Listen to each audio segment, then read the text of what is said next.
Okay, Mr. Secretary, do you have any? Good morning, Commissioners. We've got a couple items that, one that's going to be pulled from the agenda and one deferred. I'll let Catherine talk to that. But also, when Commissioner Campbell was talking about Jim, it reminded me, and I don't know how many of y'all knew him, but Danny Wilson, who was a longtime lobbyist for Bell South and then later AT&T, did most of his work at the legislature, but passed away here recently. So y'all remember Danny and his family.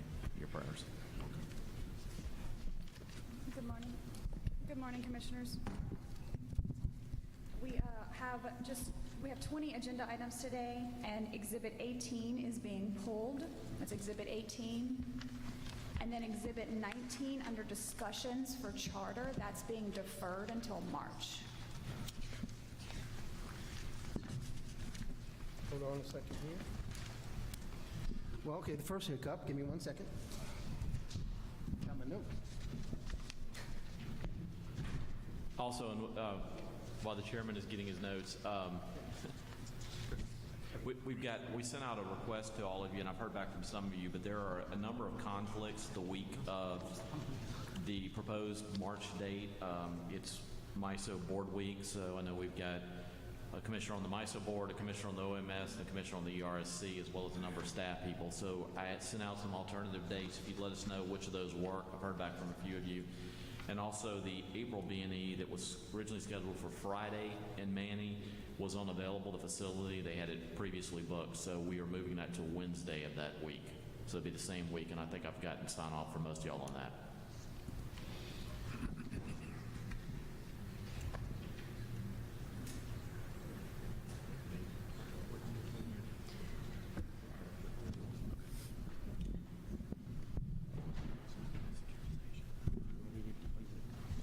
And then we're also going to take one item out of order. We're going to take Exhibit number 9 up first, which... Let's say that again so everyone could understand and hear what you just said. Yeah, we're going to take Exhibit number 9 up first. We're going to take that one out of order. We still have an announcement. Oh, I'm sorry, one more announcement. Right, but let's, where we can move it up, but let's deal with the announcements and other things as necessary, and then move it up as the first item. Okay.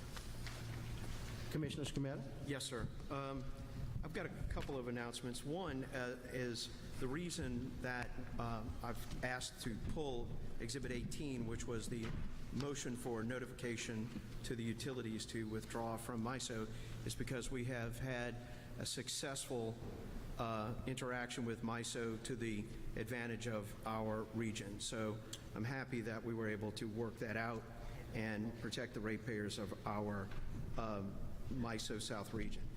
The second thing is Dana Shelton here yet? Or is she still not on her regular schedule, Mike? She's on her way. Okay, well, I want to congratulate Dana. I actually got a contact yesterday to congratulate the Public Service Commission on its comments in FERC docket RM 22-5 regarding the grid security from both the Secure the Grid Alliance and from the Center for Security Policy. And it's kind of rare that I get comments coming from the outside world complimenting the staff on their work. So congratulations to Ms. Shelton. So thank you very much. Open your silences. All right. Do we have any other announcements or None messages? from staff. Anyone else? Okay, now if you want to bring it up. And Number 9. So we're moving on to Exhibit number 9, which is docket number U35991. It's Entergy Louisiana's application for recovery and rates of cost related to Hurricanes Laura, Delta, Zeta, and Winter Storm Uri, and for related relief. It's a discussion and possible vote on an uncontested stipulated settlement. On April 30th of 2021, Entergy filed a quantification application to determine the prudence of its restoration efforts after the landfalls of Hurricanes Laura, Delta, and Zeta, and Winter Storm Uri. The damage resulting from these storms resulted in ELL incurring significant recovery costs to restore service to customers and to reconstruct the transmission and distribution systems in Entergy's service area. Entergy also requested that the Commission certify that the resulting costs are eligible for recovery, direct the manner of the recovery of those costs from its customers, approve the reestablishment of storm escrow funding levels of $290 million, and authorize the recovery of carrying costs on the approved storm costs net of the applicable escrow amounts. Notice of the company's quantification application was published in the Commission's official bulletin with the Alliance for Affordable Energy, the Louisiana Energy Users Group, the Louisiana Utility Restoration Corporation, Marathon Petroleum Company, and Walmart intervening. On July 30th of 2021, Entergy filed its financing application wherein Entergy sought the Commission's approval and authorization for the LERC to finance the storm restoration cost, authorized for recovery, related carrying costs, storm reserve replenishment costs, and financing costs through the issuance of system restoration bonds pursuant to Act Number 55 of the Louisiana Regular Session of 2007, as supplemented by Act Number 293 of the Louisiana Regular Session of 2021. The financing application included a proposed financing order that details the financing arrangement requested by the company. Entergy also filed its ancillary application on July 30th of 2021, wherein Entergy requested that the Commission approve tariffs for the company to implement ancillary rate adjustments or offsets relating to elements other than those addressed in the financing application. As a result of these additional filings, the docket was republished in the Commission's official bulletin with no additional parties intervening. On August 29, 2021, during the pendency of this matter, Hurricane Ida made landfall, resulting in significant additional recovery costs to repair Entergy's electrical facilities, with preliminary estimates of being between $2 and $2.4 billion. On September 30th of 2021, Entergy and the LERC filed a third supplemental joint application requesting that the Commission establish a $1 billion restricted Hurricane Ida escrow fund, and that these additional funds be funded through the securitization financing already under consideration for Hurricanes Laura, Delta, and Zeta, and Winter Storm Uri as part of the financing application. The docket was then republished again in the Commission's official bulletin with no additional parties intervening. Following discovery, Entergy, Commission staff, Marathon, Lug, and Walmart reached a settlement agreement and executed an uncontested stipulated settlement, which was filed into the record on February 10, 2022. A hearing on the stipulated settlement was held on February 16, 2022, and the settlement was not opposed by the Alliance nor the LERC. The major terms are as follows. $2,056,849,979 of Entergy's storm restoration expenditures related to Hurricanes Laura, Delta, and Zeta, and Winter Storm Uri are reasonable and prudent and eligible for recovery from Entergy's customers. Entergy's carrying costs through February 1st of 2022 of $50.6 million are reasonable and eligible for recovery from customers. Additional carrying cost of $3.2 million per month starting February 1st of 2022 shall be eligible for recovery from customers until permanent financing occurs.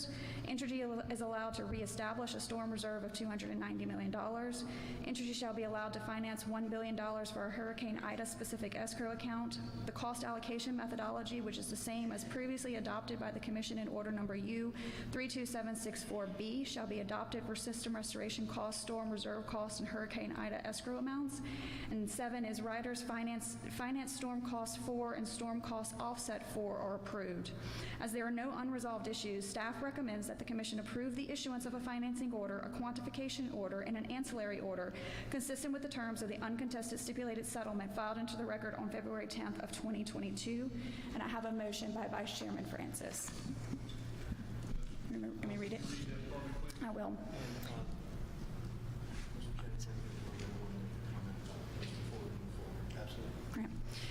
Motion by Vice Chairman Francis. I move that we approve the uncontested settlement submitted by the parties in this case. The proposed securitization will allow for low-cost financing at AAA bond rate and save customers approximately $2.5 billion relative to traditional utility financing. There is significant uncertainty and volatility in the current bond markets, and it's important that the Commission act now to protect ratepayers from future potential bond and rate increases. I also understand that the projected bond structure may require a higher payment in the first months, and if the settlement is approved, I direct the company, staff, and interveners to work together to agree on a plan to mitigate, if necessary, approximately $6 million a month for June and July 2022 for customers' bills, with those amounts to be deferred and recovered from customers in a future period without a return on equity. This mitigation period would reduce customer bills for the months where settlement charges approved today would likely be in place before prior finance storm charges for Hurricanes Gustav and Ike are removed from bills, and I ask that any agreed-upon plan be presented to the Commission at its March meeting. Therefore, Vice Chairman Francis moves the approval of the stipulated settlement and separately moves the approval of the directive to staff and Entergy. You're welcome. Are we done with the reading of the motion? Yes, sir. In addition to that, I have Commissioner Scrumetta who would like to make an addition or another. If anybody wants to second first, I'll wait.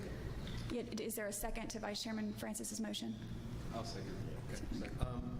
Yeah, I want to bring to the Commission's attention and also to the audience's attention that we've been entering into discussions with the help of Congressman Troy Carter and with Secretary Fudge of HUD to attempt to access additional block grant money to bring in and help potentially reduce the overall cost of this issue.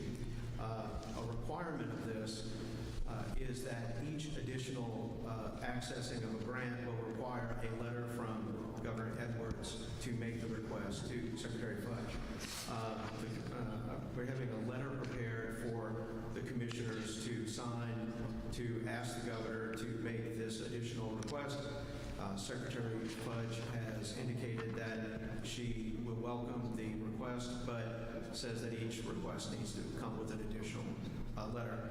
And we've discussed this matter with Entergy, and that if we are successful in getting additional grant money from HUD, that they will apply this and do an offset to potentially reduce this amount even further as we move forward. Thank you. Okay, at this time, we'd like to discuss the item. When the, of course, the most interested parties come forward. We may need a few more chairs. I think Entergy, the attorneys involved, staff attorneys.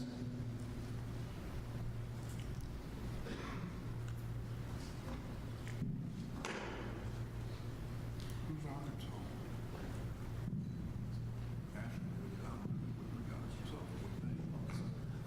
We have consultants on this deal as well. Do we have a consultant on this one? We do. We have both an accounting consultant and a securitization consultant.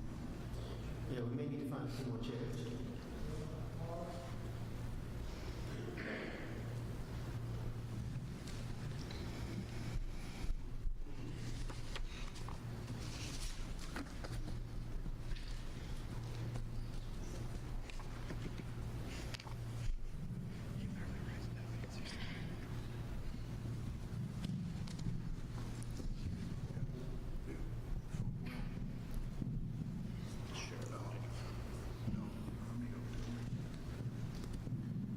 Well, let me defer the mic at this time to, will we all seated? Okay. First of all, I'd like to introduce yourselves, and then I'll let Commissioner Campbell start the discussion. I'll start. I'm Philip May, representing Entergy, Louisiana. Mark Clehammer, representing Entergy, Louisiana. Paul Zimmerman, Stone People Law Firm, special counsel to the commission in this matter.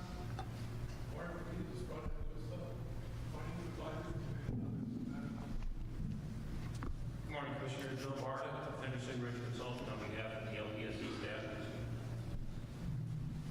Commissioner Campbell.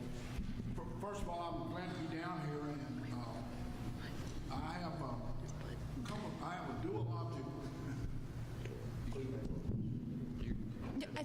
You know what dual objects are? I used to hear about it in school. My presentation, the things I want to talk to you affects a couple of different things, and just bear with me a little bit.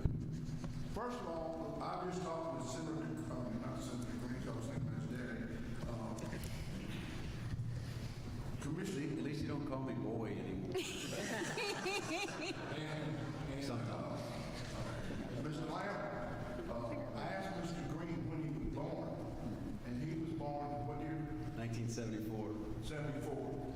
And Mr. Lamb, when were you born? 1965. Well, I got in politics in 76, Mr. Green was 2, and Mr. Lamb was 11. I'm going to give you a little bit of chronology before I get blamed for being anti-New Orleans, okay?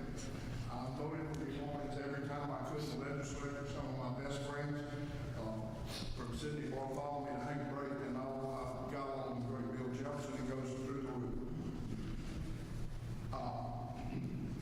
Believe it or not, in 1976, the hottest issue in Louisiana was whether or not we ought to complete the Superdome. And in North Louisiana, it was very, very unpopular. Very unpopular. We all know that would have been a tremendous mistake if we hadn't done that, because it's one of the greatest assets, if it's not the greatest asset we got in Louisiana. Every ball game is down here to talk about the great city of New Orleans.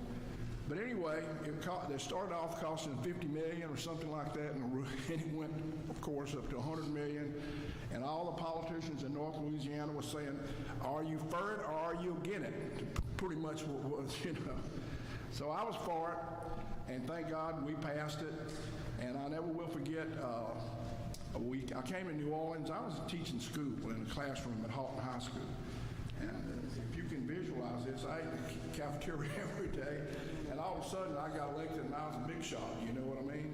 And I was flying to New Orleans to talk to these people. They took me up in the hotel where you look at the Crescent City and all. Now, I've been eating whatever we eat at school every day.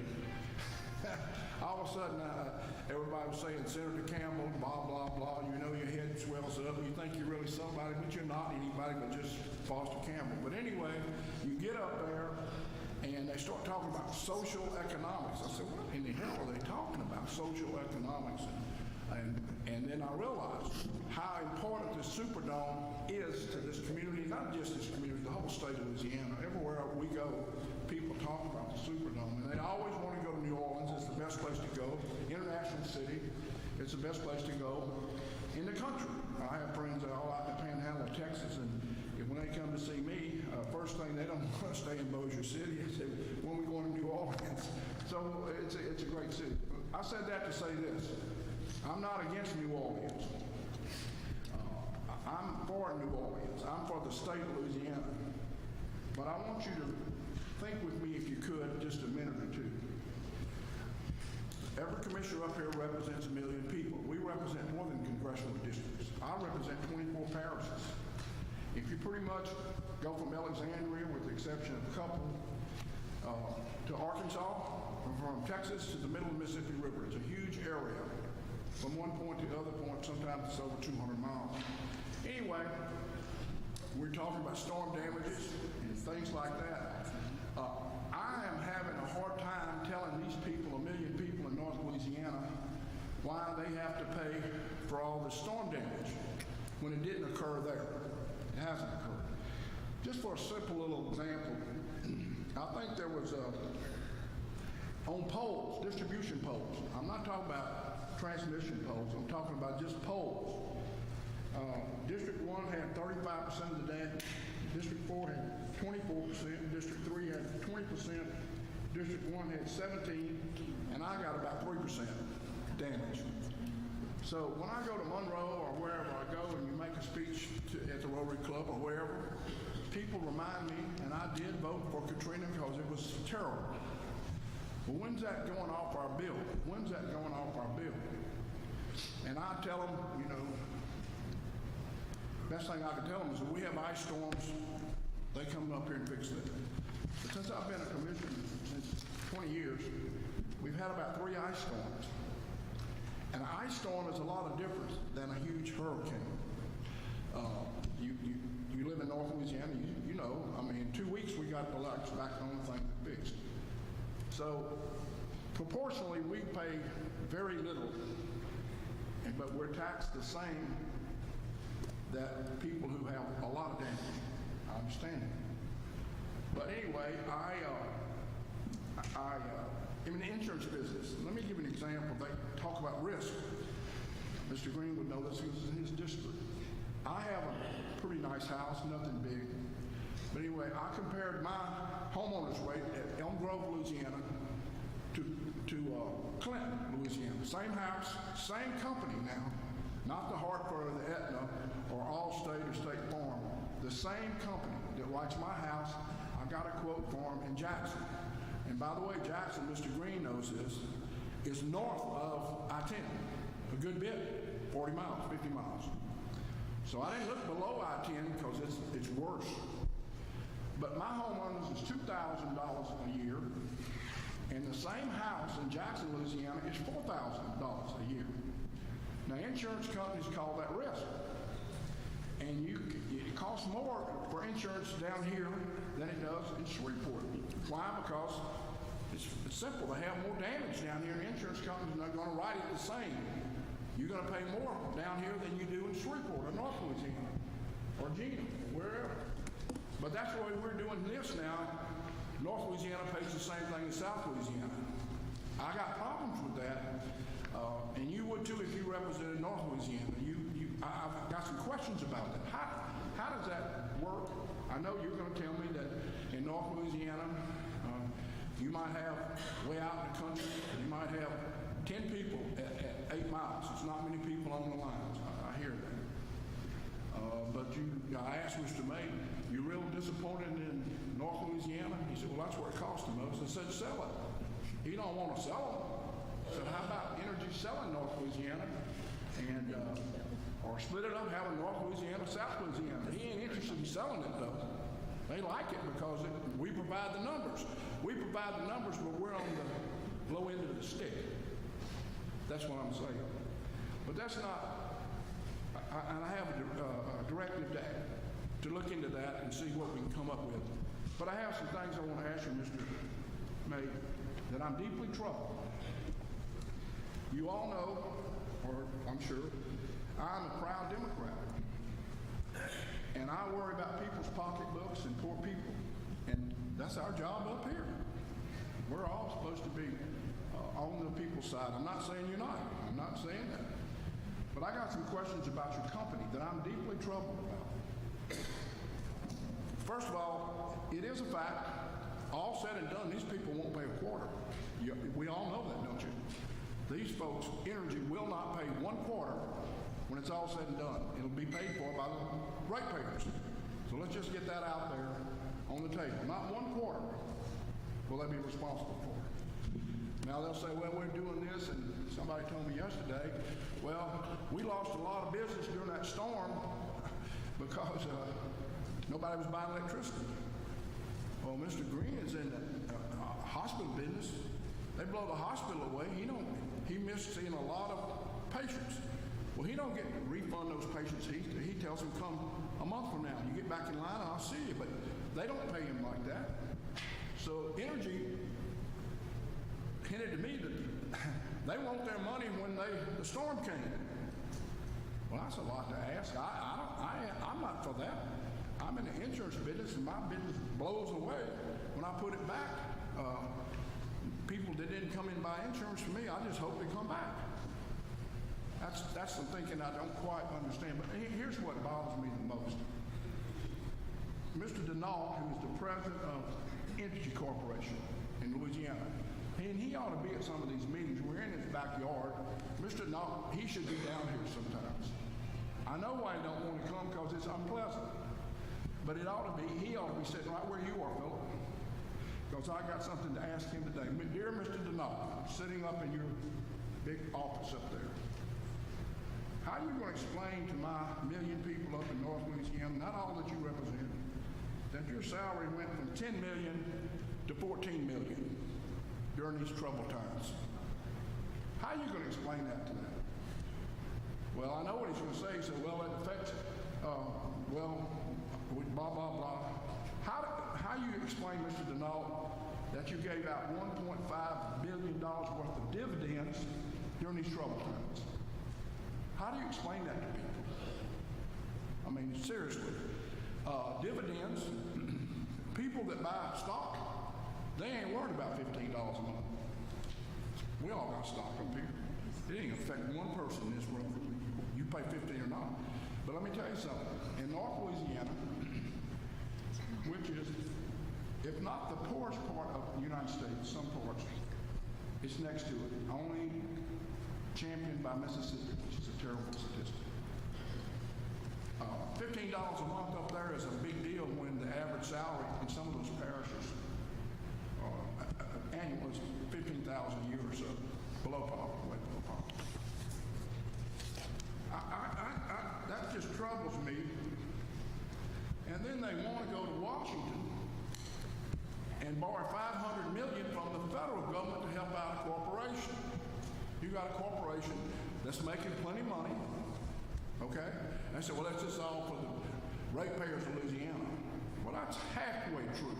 It ain't all true. That's the best way to get the money. You get everybody feeling sorry for us, and we need it because his district was devastated. I understand that.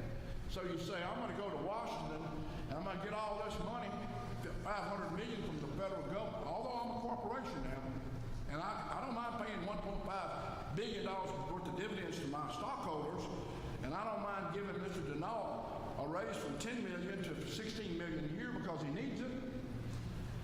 But let me tell you the other side of that money.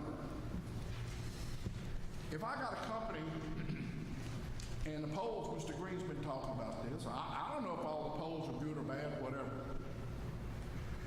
But if they had bad polls, they're fixing to get new polls. And who's paying for that? United States government. Maybe you should have been paying for that all along. I don't know. But you go up there, but that's not what you're saying, though. You're saying is, and look, I like you guys personally, okay? I think you're a good fella, and I really do. I have a lot of respect for you. You got a job representing a huge company. I couldn't represent them because I'm not on the outside. But anyway, the best way to go borrow money from the government, and I did it myself before I thought about it. I wrote a letter to all the Congress, give us $500 million. Well, the best way to do that is that the people of Louisiana are suffering, and we need that. We need that to shore up our system. Well, when they shore up their system, guess what? Who that helps? Well, it helps the people, but it also helps them a lot too. You know why? Because if they ever want to sell energy, and I'm not saying you sell it, but everything's for sale. Don't tell me. When the money gets right, it's sold, sucker. It's gone. You increase all your assets by showing them up. Well, if you take the $500 million, and well, anyway, you'll get a chance to answer. I got some questions. But anyway, I'm just troubled.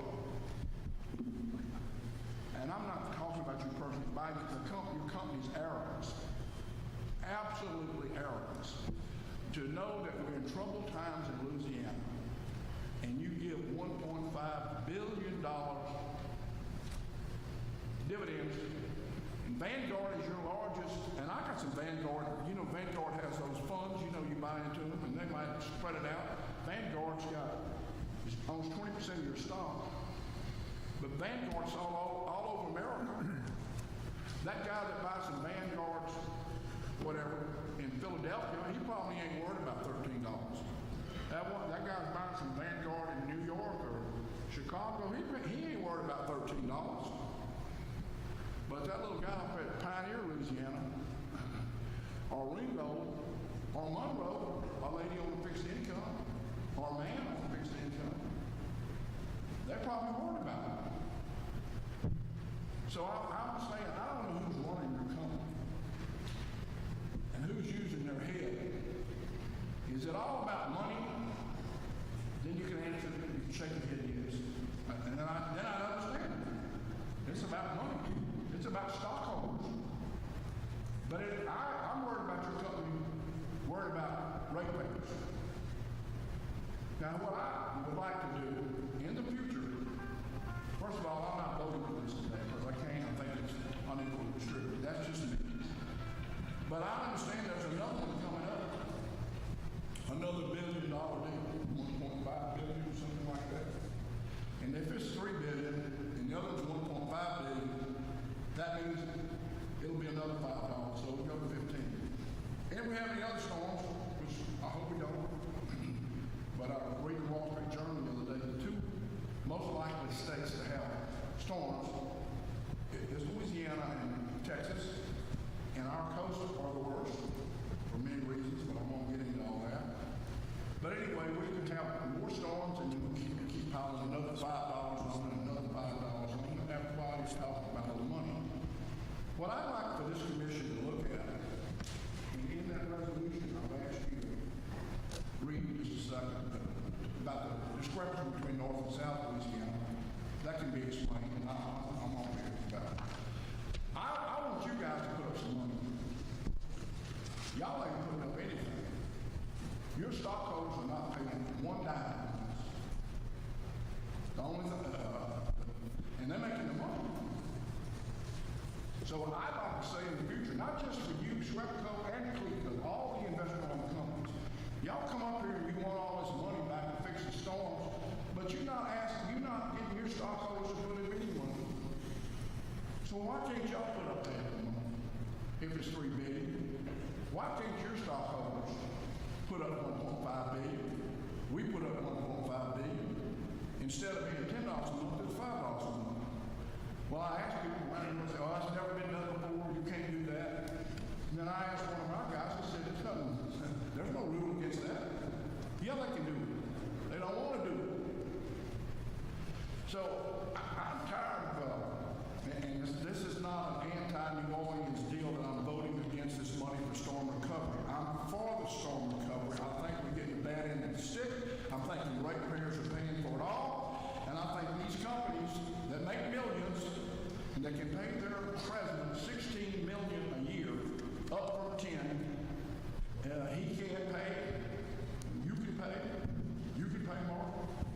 And all of them. Do you know what the ratio of Mr. Denal pay ratio is compared to the average salary? Not the cheapest salary, the average salary in energy.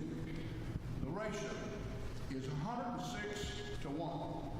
He makes $106 compared to $1 for the average. Now the average guy that works for energy makes $78,000 a year. He ain't up in Clayton Parish making $18,000 a year. He makes $78,000 a year. That's how out of whack this thing is. This man's sitting downtown in a big office, sitting in a big fat chair, and not even coming to this meeting. He's sending these guys to take all the heat. He ought to be right here. His salary is 106 times somebody making $50,000 or $60,000 a year. I'm not talking about people making $1,500 a month. I'm talking about somebody making 70 or 80. He makes 106 times more. This is nuts. And we are the Public Service Commission, and we're looking out for people. And I do know that we can't shut down these companies because it causes a lot of problems. I got it, Paul. I mean, I know what you're going to tell me. Yeah, I'm all about it. I want them to be healthy. Evidently, they're pretty healthy, though, when they can give $1.5 million worth of dividends. They're not going broke. If it's going broke, they wouldn't give out the dividends. Now, they're going to tell me if their stock falls, and that'll cause the company to look weak, this, that, and the other.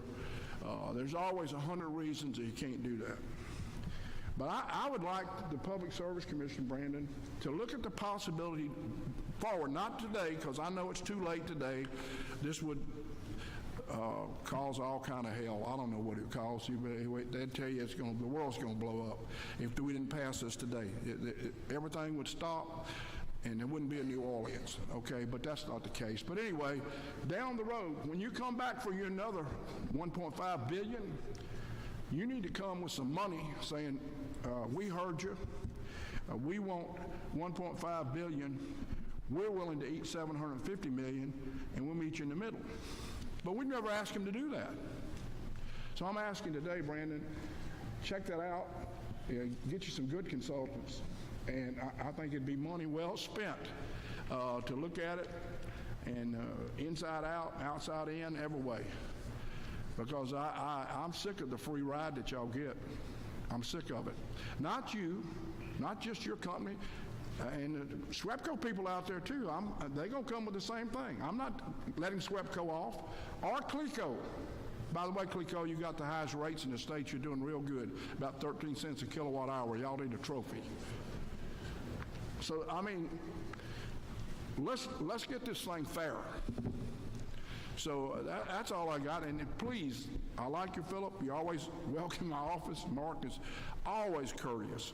But you're working for some people that are greedy. That's how I'd say it in North Louisiana. It's greed. It's driving your company. And it should not be greed. And it's our job to reduce the greed and pass it on to the people. That's all I got to say. And Commissioner Campbell, you want me to read your... Commissioner Green asked for the next. I'll make sure you're right after Commissioner Green. Commissioner Green. Yeah, Mr. Zimmering, I have some questions for you. Is my mic on? Excuse me. Speaking and then you adjust. Okay. So, Mr. Zimmering, can you briefly explain how the commission came to utilize the process of securitization? Certainly. Securitization. Excuse me, one second. Z, can you move the mic closer? Commissioner Green, would you mind repeating your question one more time? Yeah, Mr. Zimmering, can you explain how the process of securitization came to be? Certainly. Securitization basically should be looked at as a mechanism utilized to reduce financing costs in situations like this. Rather than pay utilities weighted average cost of capital, Securitization provides the opportunity for the payment to be simply at a AAA-rated interest rate. In this particular case, the weighted average cost of capital for Entergy is about 8.49%. The best information we have today from the underwriters is that the sale of bonds may take place in the 2.77% range. The projected savings are about $2.5 billion nominal, $900 million net present value over the 15-year term of the bonds. In addition, there's no profit to the utility when you use securitization. There's no return on equity to securitization. It's debt-only financing. The last part of securitization, why it can be so helpful is, as you all know, and Commissioner Campbell was just referring to, hurricanes in Louisiana are when situations, they're not if situations. So if you can use securitization to finance storm reserves against the next storm, it makes sense to buy those storm reserves with inexpensive cash rather than cash at the weighted average cost of capital. So based on that, can we say no to this? What happens if we say no to it? And is there a different way that could be better than that? Well, the short answer is yes, you could say no to this application, but if the restoration, repair, and rebuilding costs were prudently incurred under traditional rate making, the utility has or should have an opportunity to recover those costs.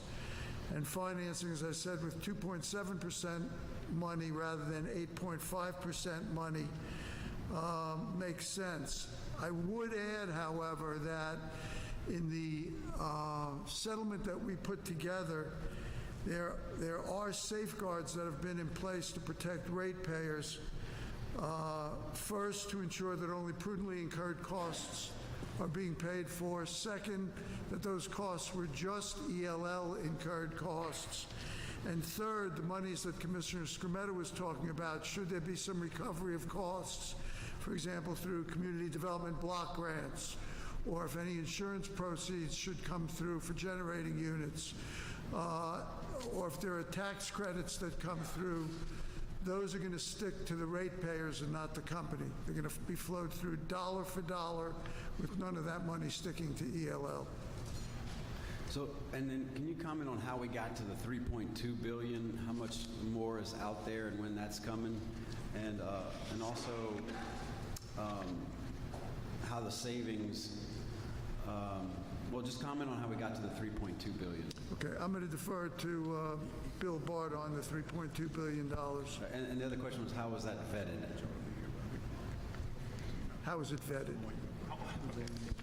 Yeah, and Bill, if you can speak into the mic.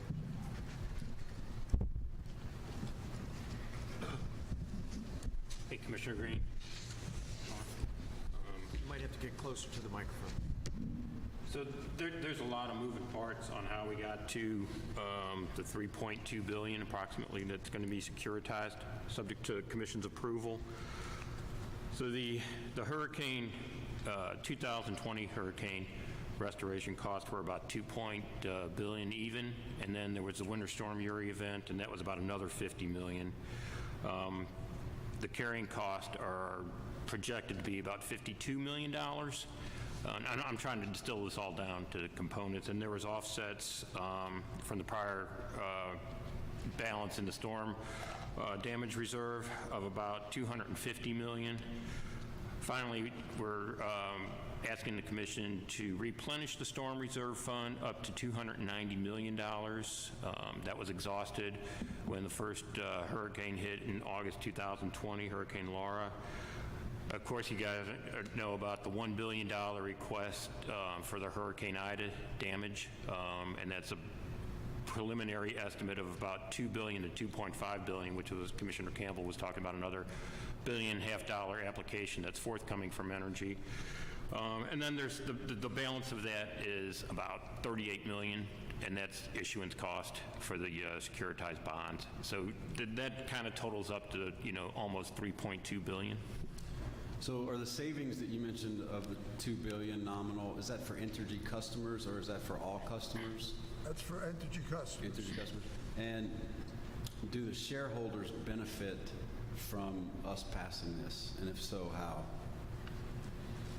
I guess the principal benefit to the shareholder is that the shareholder is going to receive cash up front for the storm costs. But the shareholder makes no return on equity, no profit in layman's term on this because it's debt-only financing. All of the dollars that are paid by ratepayers are going to go to pay the principal and the interest on the bonds, and there's going to be no return to the utility. Cash flow, they do well because they get the money up front, but there is no profit to the utility. Stated otherwise, none of the dollars that are being paid for go into rate base. So can you speak to the urgency of why this needs to be done right now and not in a couple months, but also to the 11th hour change that occurred?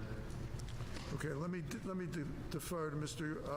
Gooding, our financial advisor, as to the importance of doing this now. Okay, that's fine. I mean, Wait, Mark, yeah. good morning, everybody. You know, the reason you want to approve this now is you're in a time of historically low interest rates. Interest rates have been going up steadily for the last 6 months. In fact, the 2-year Treasury is up 73 basis points since the start of the year. The 10-year Treasury is up 41 basis points. And those are the benchmarks that we spread our bond issuance against. So this has become more expensive already, and we're fearful it will become, further expensive as these rate increases come along. So we have volatile markets, and the Fed has already introduced the idea of rate increases this year. People are talking about a 50 basis point increase in March, which many people think is already baked into the market with the rates going up in January and February, that they're expecting that, and they've already pushed that part of it up. But I would say that the quicker we can get this done, the better off we are because of this risk of rising rates. 25 basis points worth roughly 70 million. Mike. Sorry, I apologize. 25 basis points is worth approximately $70 to $75 million in ratepayer dollars over the course of this deal. Could you repeat that? Could you repeat the... Put a little closer. It's probably the first time in my life somebody told me I couldn't be heard. These microphones need you to be close to them, they told us. A 25 basis point increase in interest rates would cost ratepayers about $70 million. Just to emphasize what Mr. Gooding was saying and why it's so important, or why staff has felt it was so important to get this to you. And I might add, I believe the interveners share that concern. And Commissioner Campbell referred to it as well, to get this to you so quickly because times really are volatile, particularly with what's going on in Ukraine now as well. So I have one last question, and maybe Mr. Campbell can help with this as well. But, we all have homeowners insurance and whatnot. Can these utilities not get insurance for these storms so that the burden doesn't fall so much on the ratepayers, or would the ratepayers be paying insurance unnecessarily? Since the time that Hurricane Andrew hit Homestead, Florida, insurance for transmission lines and towers and distribution lines and poles has virtually been non-existent in the South. You simply can't insure that. There is some portion of the generating units that are able to obtain some insurance, but the vast majority of damage, as you all know from these storms, is to distribution lines, secondarily to transmission lines, and a distant third is to generating units. You just can't buy it. It's not available, or at least not that we're aware of. Thank you.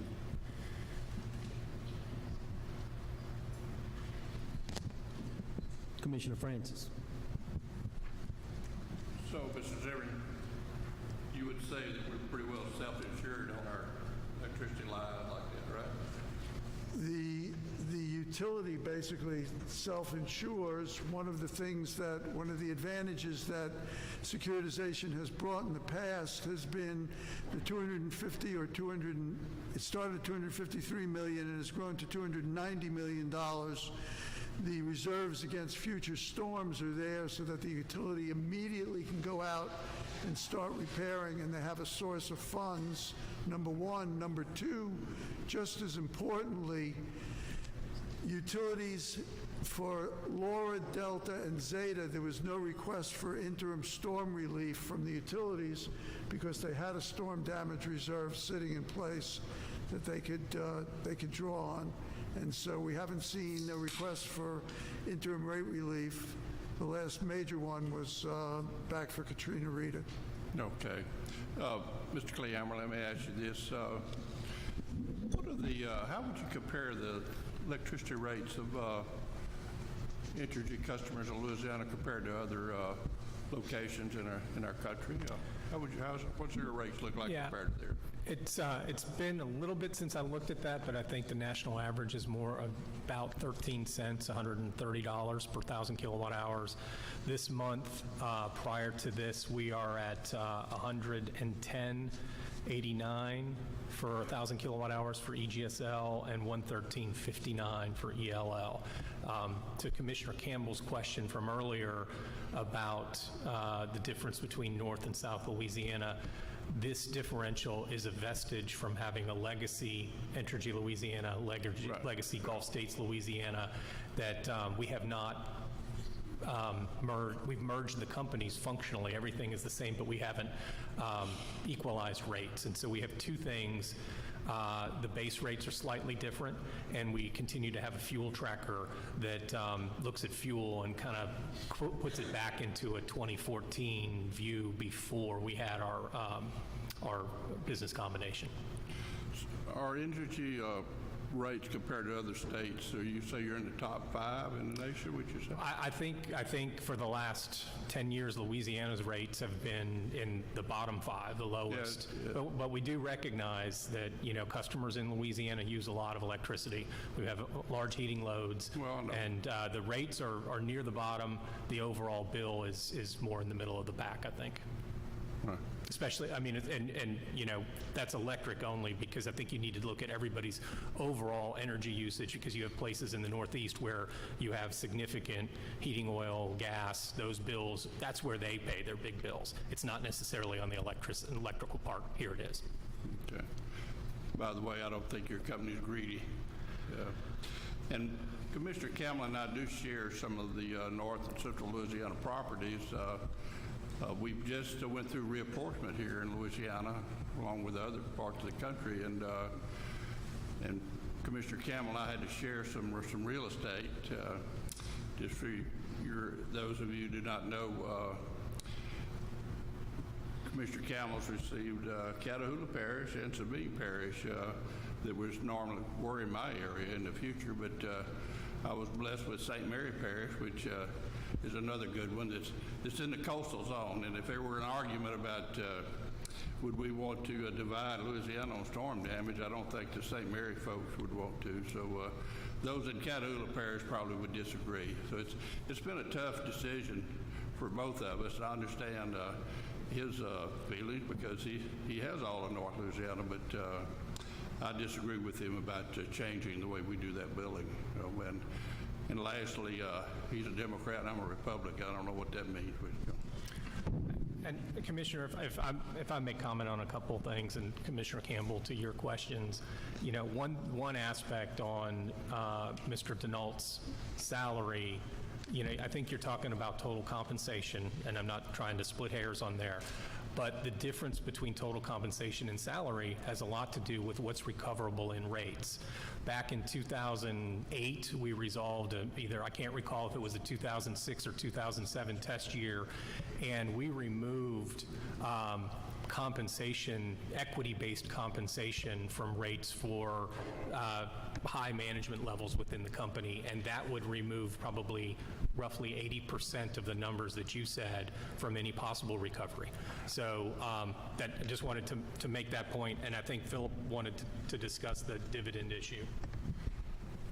So Commissioner Campbell, I appreciate your comments and your concerns. I do appreciate your comments and your concerns for your customers and constituents. We are also concerned with our customers and constituents. Over the past 2 years, Entergy did pay out approximately $1.5 billion in dividends. At that same period, we had to go out and borrow money to make storm repairs. We spent a total amount of roughly $11 billion in capital, with a significant portion of that related to restoring from the storm and so forth. So we are out borrowing money at a pretty hectic rate to restore service to our customers as quickly as possible. That payment of dividends is consistent with the level of dividends that are paid by investor-owned utilities in the U.S. The payout ratio that's paid there is a little less than utility companies through the U.S.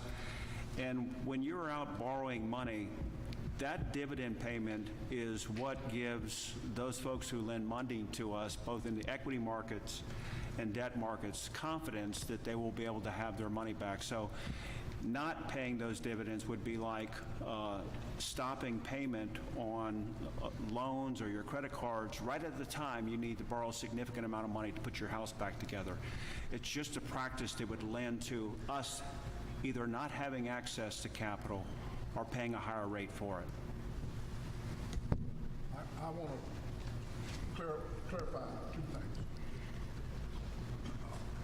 We talked about self-insurance. Just on the insurance point now, when you self-insure, that means you're willing to take the risk and you pay. If you're building your medical building up there, if y'all self-insure, you can do it. That's not the same. You pay for it yourself. That's what self-insurance is about. You don't need insurance because you'll do it yourself. A lot of people do that. A lot of people buy a brand new car. They got plenty of money. Hey, they don't want any insurance. They just take liability insurance to cover it. A lot of people do that. I'm not talking about you cutting out all the dividends. I've got just a little bit of stock. And I worry about dividends, especially when the interest rate at a bank is 0.5% on a CD. Everybody worries about dividends. I'm not saying cut out your dividends. I'm saying maybe cut them in half. Cut them in half and send some down. And the trouble now, I see where you're headed, and you're a company guy. And I'm on the other side, I'm on the people's side. That's what we're all supposed to be up here, people's people. And you have a chance, and we don't want to break you because you deliver electricity. But what you got to realize, and it's hard for company people to realize this because, paying dividends is good. That's for people who got money that get dividends and worried about them. But just consider that all these people on your line, most of them don't have dividends they're worried about. Most of them have electric bills they're worried about. And that's where we're missing the whole point here. I'm not worried so much about energy's dividends. And to be honest with you, I bet I've got some of those funds. I bet you I got some energy stock. I'll bet you because you buy a fund, I got mutual funds. I don't know where they go. They buy thousands of companies. But it's people that we're worried about here. The poorest state in America besides Mississippi, Louisiana lost population. Only 4 parishes in North Louisiana gained population. 4.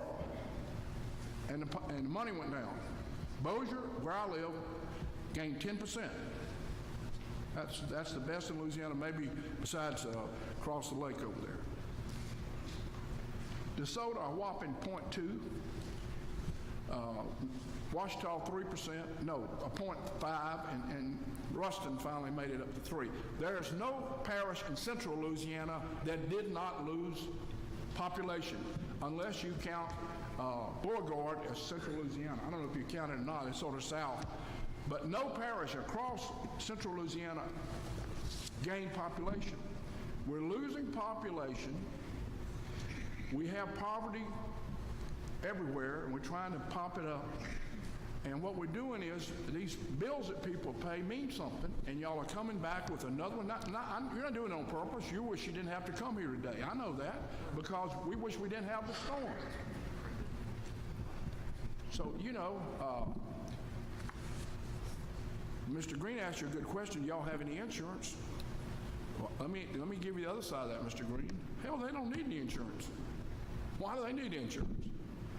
How about that, Paul? They don't need any insurance. They can't buy it. Why would he buy insurance? We're gonna pay for it. We're self-insuring them. Self-insurance means when you take the risk yourself and you put it back because you bought a new Lincoln today and you come to see Mr. Campbell, I want to buy some car insurance. That's okay. You don't understand, Mr. Campbell. Tell me what liability costs. I'm not into all the property damage and all that. I'm going to handle that myself. A lot of my customers do that all the time. Got plenty of money. So basically, y'all don't need any insurance. You're self-insured. We're self-insuring you. Yes, sir. Hey, look, I'm just pointing at you, but we're doing the same thing to SWEPCO and CLECO. I'm telling both of them. Y'all wake up here, man. We can't be your self-insurer. Well, Commissioner Campbell, I appreciate your comments. Thank you. I will say that we have no choice because of the lack of availability. I understand. I'm not saying you. I know you wouldn't. Look, first of all, the storms were terrible. People lost their lives. People still live in houses without roofs. I understand that. I'm all for that. Pay them. But they don't have to eat the whole mule here. You make them eat the whole mule. Now, hey, I'm going to eat the tail and all. I'm fixing to eat it all. I'm just asking you, can we share a little bit of this? That's all. That's all. And listen, again, I appreciate your comments and I understand your concerns. Really, storm recovery after a storm is not so much about this storm. It's about how will we be able to respond to the next storm. And it's not about money, it's not about greed, it's about ensuring we have a process that allows us to recover these funds so when we have another storm, which we most assuredly will, hopefully many years from now, we have a means to go out and borrow money and quickly repair the system. And this is a market where investors can decide who they want to invest in. And if you look at Entergy and you look at its ratios on how it compares to other utility companies, it is clear. In fact, one of our analysts that downgraded us recently said it's a hurricane stock. By the way, what's the price of your stock this morning, you know? I didn't look at it this morning, but I think it's about $104 a share. Okay, what was it last year?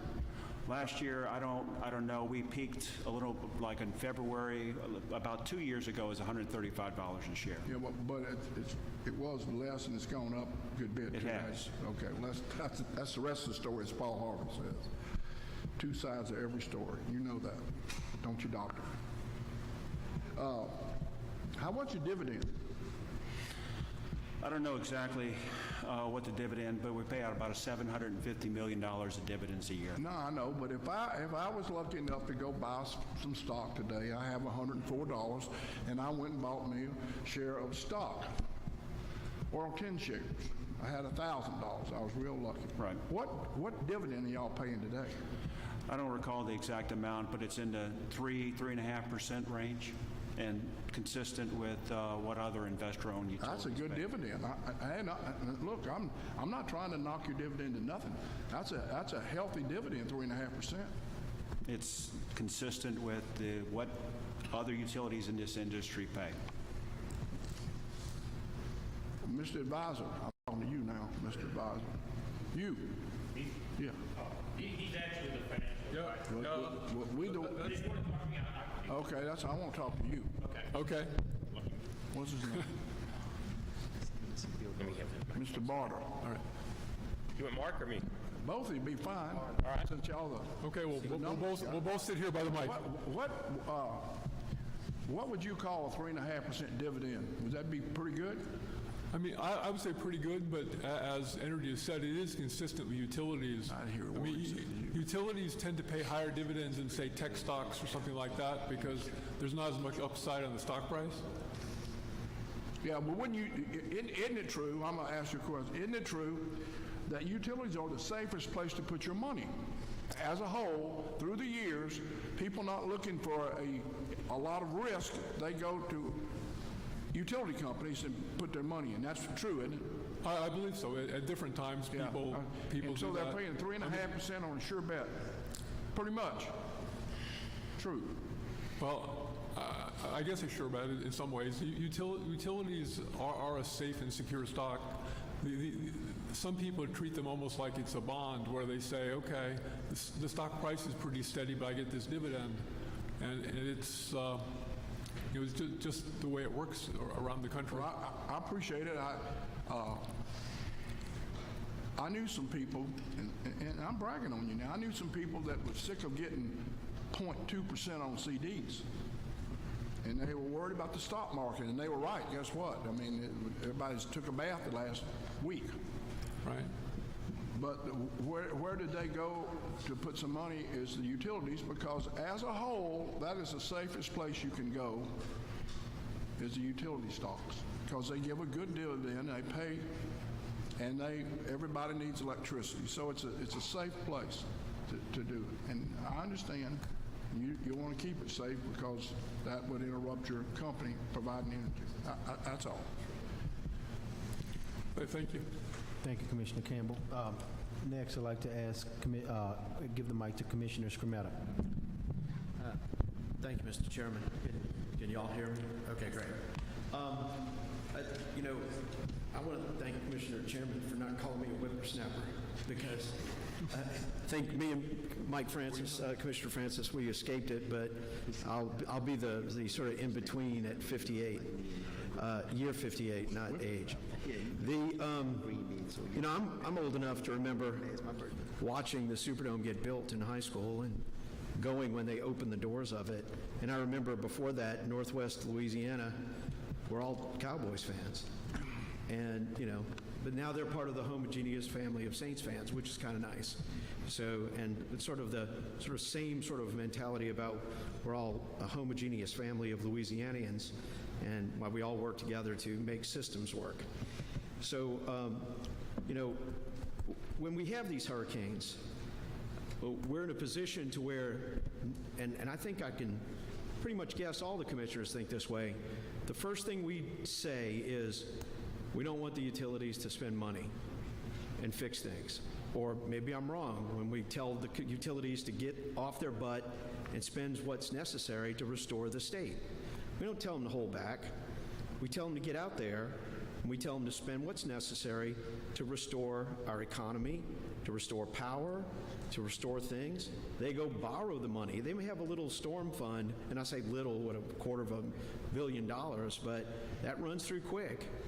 And when we have more than 1 million people in southeastern Louisiana, and then you had all of southwestern Louisiana out, plus you had the ice storm up north out, we had millions of Louisianians without power. We had an economy without power. We encourage these companies to spend what is necessary to restore the power that's necessary to drive commerce in this state. We tell them, spend the money, we will audit you, we will figure out what's necessary to pay you back. You're not going to make a profit on it, you're going to get your money back, but we are going to make sure that we run a system, because there is a value to the state of Louisiana to have a robust utility system, to have one that doesn't teeter on paying amounts of returns to investors that's half the value that other states pay. We have to draw money to this state. We don't have to reject it and bring it to other states, because we've got a duty and an obligation to make money come to Louisiana for investment, to come to Louisiana to provide good systems for our citizens. And, unfortunately, we're here, and we are in a position where we have to fix things. So the good news is we are in a position to move early on this. Because of the situation in our country, because of inflation, because of rising interest rates, we are moving quickly on this. We created this journey to the street, meaning Wall Street. This securitization process was created by Louisiana. We go here instead of to the banks, And Mr. Zimring, what would you say the differential is in interest rates on this versus going to the banks where they used to borrow money under this system? I can give you the differential. Just in percentage of interest rate. I'm going to defer to Mark on that, but I can give you the differential between financing these costs with the company's weighted average cost of capital versus financing it through securitization. So what's the percentage of interest that we're looking at on these bonds that we're moving forward on? Currently 2.77%. So if you go to the bank, it's going to be at least 8+, right? Right? So, 5% on this money, and you're the, look, I went to public school before I went to private school. So you tell me what that equals in the amount of interest that we would have to pay on, what would 5% difference mean? Come on, you can do it. I mean, it's 5% of the 3.2 billion and that amount is saved every year, so it's a sizable number. I know right. It's going to be close to $1 billion, right? That's right. So we're saving $1 billion by a system we created, okay, to avoid going to banks, going directly to Wall Street, using the full faith and credit of ratepayers of this state, and avoiding going to the private insurance industry, if there was one. And, and I appreciate Commissioner Campbell's knowledge of the insurance industry, but I also know he understands that nobody self-insures a car in Louisiana because you couldn't get a brake tag, you couldn't get a driver's license, you couldn't do any of those things. And it all sounds very good, but we are a state of citizens. We have an obligation to provide uniform services, meaning electricity, natural gas, water, wastewater, all the things that we work together on to create services. So, unfortunately, these things all cost money.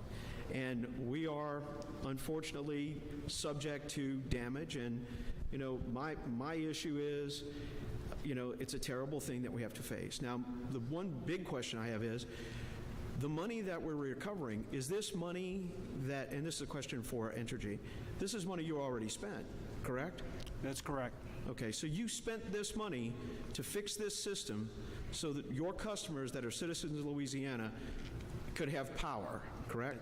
That's correct. And this is money you spent to fix systems so the economy of Louisiana could come back and begin work, correct? That's also correct. Okay, and so you spent this money in how many days did you spend this amount of money? About, what do you think? I know you have the hurricanes from last year, but Ida, you spent $1 billion in what, a month and a half? Yeah, well, for instance, in 2020, the 75 days is what we spent for, Could you move that microphone closer to you? I'm sorry. So essentially 75 days with the 2020 storm season. That was Laura, Delta, Zeta. That's $2 billion, right? So, we're talking about you rolling through capital like a freight train to help the citizens of Louisiana get back and up and running and getting our economy going. So look, it's a tough thing to do to pay the butcher's bill, right? And it's a tough thing for us to do as commissioners to understand that there is a value to the money spent. And our job is to always make sure that we get the best bang for the buck. It's not to diminish profit. It's not to diminish loss. You're not getting a profit on this. It's not to look at companies and say, oh, they have profit. You want to hear about profit? We have to look at when somebody sells a co-op, that the money doesn't go to another nonprofit, that money gets divided up amongst its members. It doesn't sound very nonprofit to me. So, when we're looking at, profit companies, we look at you guys and we say, well, you've got shareholders, right? Your shareholders bring money so you can build power plants and build transmission and build distribution.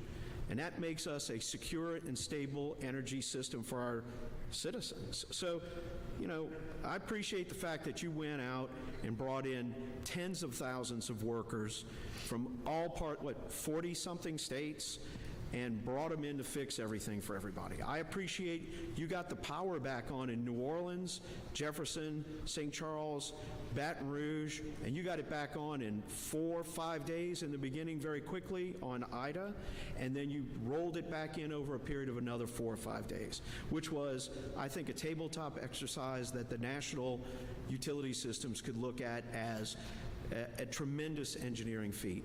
And I think that what you've done is impressive.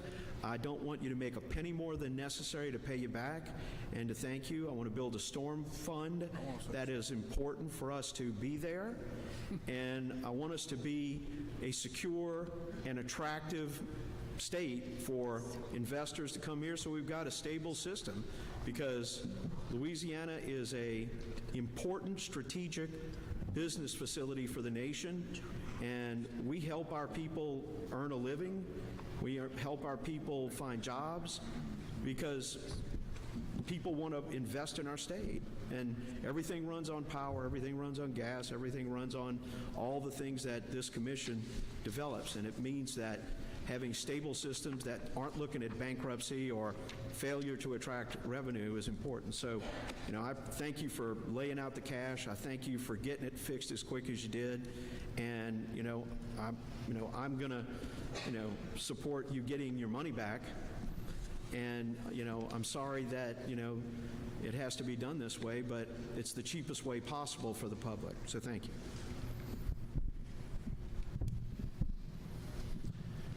Okay, I think everyone's had an opportunity. Is there anyone else who has something to say? Commissioner Campbell, and if any other commissioner has anything else, let's wrap it up. Commissioner Campbell, you're up next. I agree with Mr. Commander. I agree with him. Closer to your mic, Commissioner. I agree with Mr. Scavetta. Y'all hear that? I agree with it. This is the best way to do it. I voted for it last time. This is sort of a new process, isn't it, Paul? We hadn't done this a lot. Securitization. Yes, we've done 6 prior to this one.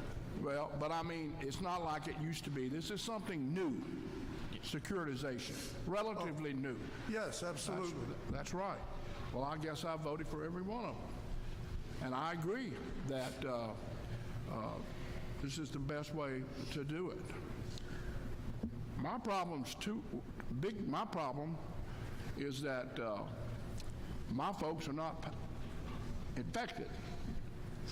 And there's no way to give them any kind of break, just pay for it all. That's my problem. And, but I got a new twist, Paul. Y'all never tried before. I would ask the companies to put up a little bit too. That's what's missing here. This is all the people putting the money up. And there's no rule. I ask you, and I ask Lane, and I'll ask you, Mr. Gooding. What's his name? Gooding. Barter. There is no rule that says these companies can't help. They can put up some money too. There's no rule that prohibits that. So I agree. I like the way you're doing it. You're borrowing money at 3%. I'm all for that. This just affects my district different than it does everybody else. I voted for it in the past. I agree with Mr. Cometta. This is the best way to do it. But I got a little new twist that y'all never heard about till today. Ask SWEPCO and CLECO and Energy. Put a little of their money in it too. We might reduce, instead of $10 a month, we might reduce it down to 8 or 6. They put up a little money. I just got to thinking about it. Mr. talked about reinsurance. Why would they need reinsurance? They don't need any insurance. We're going to pay it. So anyway, I'm voting no. And I hope next time you come up with one of these things, we can look at it, and maybe the companies will put up a little bit. That'd make me feel a lot better. But that's just me. And Commissioner Campbell, you want me to read? Read We've my got, deal, so this Bill. Would you will let him kind read? of explain what Commissioner Campbell was asking. Given my concerns regarding the recovery utility storm damage caused from those unaffected or only partially affected by storms, I asked staff to investigate alternative methods to allocate damage recovery costs to geographical classes of customers. Further, direct staff to determine whether such alternative forms of damage recovery are being employed in other jurisdictions and whether costs can be passed on or shared by the shareholders of the utility. The investigation should examine historical data on the paths of the storm affecting Louisiana, beginning with Katrina and Rita in 2005 and concluding with Hurricane Ida in 2021. It should distinguish various categories of electric utility storm damage, including distribution, transmission, and generation systems. Basically, I'm asking just to look at it, see if there's any way that the way we're doing this fair about North Louisiana. If it's not, I understand that. Show it to me, but I want to see it. Next thing, to look at the possibility of the companies putting up some money, that's all. If they can't, and I understand if they got good lawyers, I'm not demanding it. I just thought about it and said maybe we ought to look at that. That's all. Ask the staff to look at it. Everyone complete? All right, well, it's my turn. Great. All right. First of all, I want to thank all my commissioners for such important comments and words. I want to thank the people sitting before us who have a tough job to do too. But to keep my commissioner hat on. As you heard, all 5 commissioners weighed in from a different perspective today. Slightly different, but different. Everyone found some part of this that got their attention, that made them want to discuss this very, very important matter for Louisiana. Whenever we come to securitization or paying for storm damage or recovery, it becomes a very difficult day at a place like the Louisiana Public Service Commission. And I understand. I was elected some time ago, and the week I opened my office, we got hit with Hurricane Katrina. I didn't even have a fax machine yet. Well, I don't have a fax machine now, but I didn't have a fax machine then yet, and I didn't have a phone set up yet before my building was shut down here in New Orleans because of Hurricane Katrina. Couldn't get to that office, and my staff was displaced, and we were all out of our homes as well. I bring that up because I understand hurricanes, I understand disasters, and I understand how difficult it is for the utility companies to pay for it. That was probably, and I'm looking at the experts that are sitting before me today, I think that was the first time that we used securitization as a tool or a method to pay for it. So I was glad to say I was part of the first securitization discussion. I like to think I had some input in it too. I know I was very vocal about it then. But as I listened to my commissioners, all extremely strong, articulate, and good points, but slightly different. But they're all right in some way. They're all very right because they're representing their constituents. We all come from 5 different districts that represent Louisiana, 5 different points of views. And we make these decisions that affect all of Louisiana. So it's important that everyone is considered. I thought the comments were great.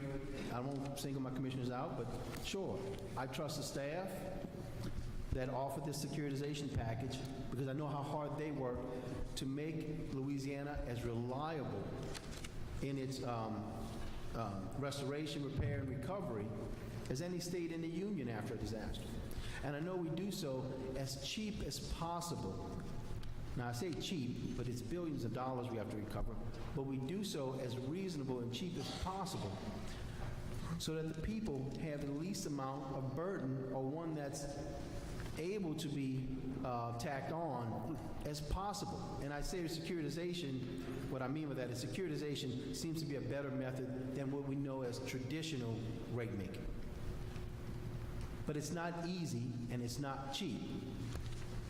And all of us, whether we're in South Louisiana, North Louisiana, whether we got hit by Hurricane Laura to the west, or Hurricane Ida to the east, or an ice storm in the north, all of us are from Louisiana. We'll have to pay our fair share. But I heard Commissioner Campbell say some very interesting points, and I'm glad there's a directive for us to examine some of the things that are important to him.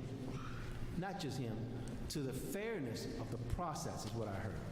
He wants to make sure, and I back him on this, that the process has an element of fairness for him to feel satisfied in these securitizations. It doesn't mean I'm agreeing with him. It doesn't mean I'm agreeing with the companies.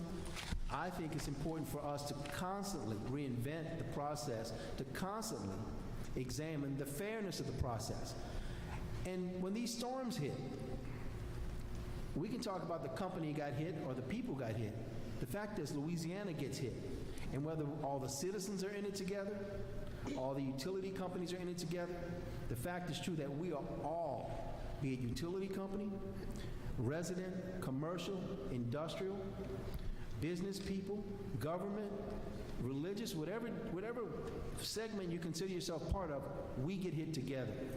And we have to figure out the best way to securitize these damages and recover as quickly and cheaply as possible with the element of fairness that is sensitive to all of us. I don't like these storms. None of us do.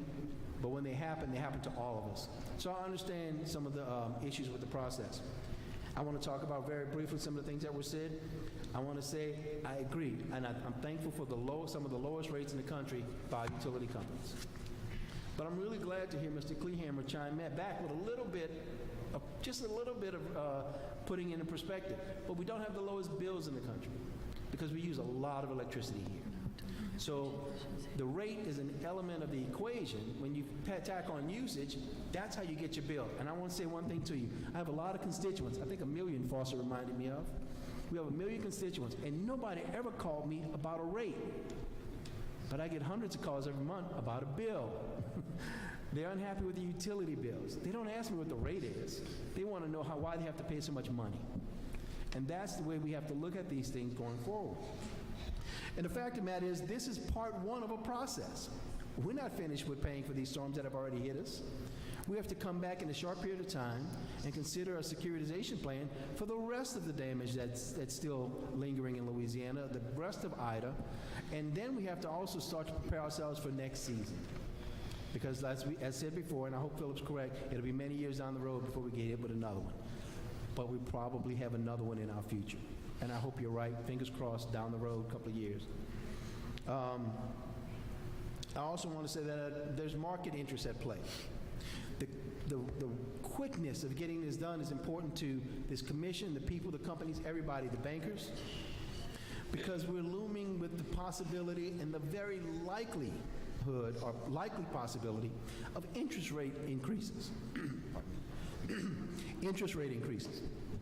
And that has a potential for taking a securitized amount of money like this that is borne on the expense of the ratepayers to go up as interest rates goes up. And what we don't want is to risk interest rates continuing to climb while we take a longer amount of time to complete this deal. In short, that means the more time we take, the more likelihood of the interest rates rising, therefore the more expensive this is. If we followed my math, we good? Okay. So speed is of the essence, that we do these things quickly. The pushback on that, what I have and what I've heard here, is that, and I heard someone talk about the basis points and the effect. It could be millions and millions of dollars depending on how long we take to get it done and the interest rate that are likely to increase. But I also know that this deal has changed daily over the last few days. And sometimes good, sometimes not so good. Usually not so good for the ratepayer so far. And what that means is it's really important that we get this deal done right and correctly. Sometimes maybe at the risk of 1 or 2 points of interest rates, if it means we get a better deal out of it for Louisiana. And I don't know that this fits the proper expression, but ready, fire, aim? I don't know. Let's make sure we got the deal right. Okay? Now, I'm not willing to pull it off. I'm just saying, you see how complicated this is, and we're rushing this through as quickly as possible. I just want to let everybody know I'm saying all this to summarize the gravity of this issue. It's not lost on me. We're talking about billions of dollars that Louisiana has to pay. And we're trying to determine the method of that. And we're trying to determine the who and how gets to pay it. We know how the system works. But if we continue to do things like we did in the past, we would still be at traditional rate making. So I ask that we continue to re-examine, sharpen our pencils, and give us the best deal that we can. I'm glad today that we got 5 commissioners that, though we're very passionate today, were really on best behavior, I thought, today. Because we have a good chairman running the deal. Good points. Points for Mr. Green right here. All right. But I want to say that I think we have a good, hard-working commission. who are very passionate about Louisiana. Nobody here is lost on their comments or their interests. I want to let you know I talked to all my commissioners this month, and everybody wants to work hard, and they're doing it. And I want to talk to the utility companies and say, we need you to be a partner with us. I know the process. Remember, I was, as they say, the baptism of my job as a commissioner was by flood in Katrina. I learned this day one when I hit the ground running and had the biggest securitization up until Ida. And I will combine it, Katrina, Rita. I remember all the storms. Katrina, Rita, Gustav, Ike, I know them by name. We've dealt with all of them. And now we have these upon us right now. I want to say that I understand the process. And I understand what your company's doing and why they're doing it. Same with our experts and our legal staff. I get it. And I think we have to agree to be partners in the recovery of Louisiana. That you guys are here to do business? Great, we want you here to do business. We want you to be as healthy as possible. But when the bills come, we want you to be part of that too, potentially. Say, hey, look, we're partners in this state. And I know you work hard for us, but I understand the recovery system is hard on poor people.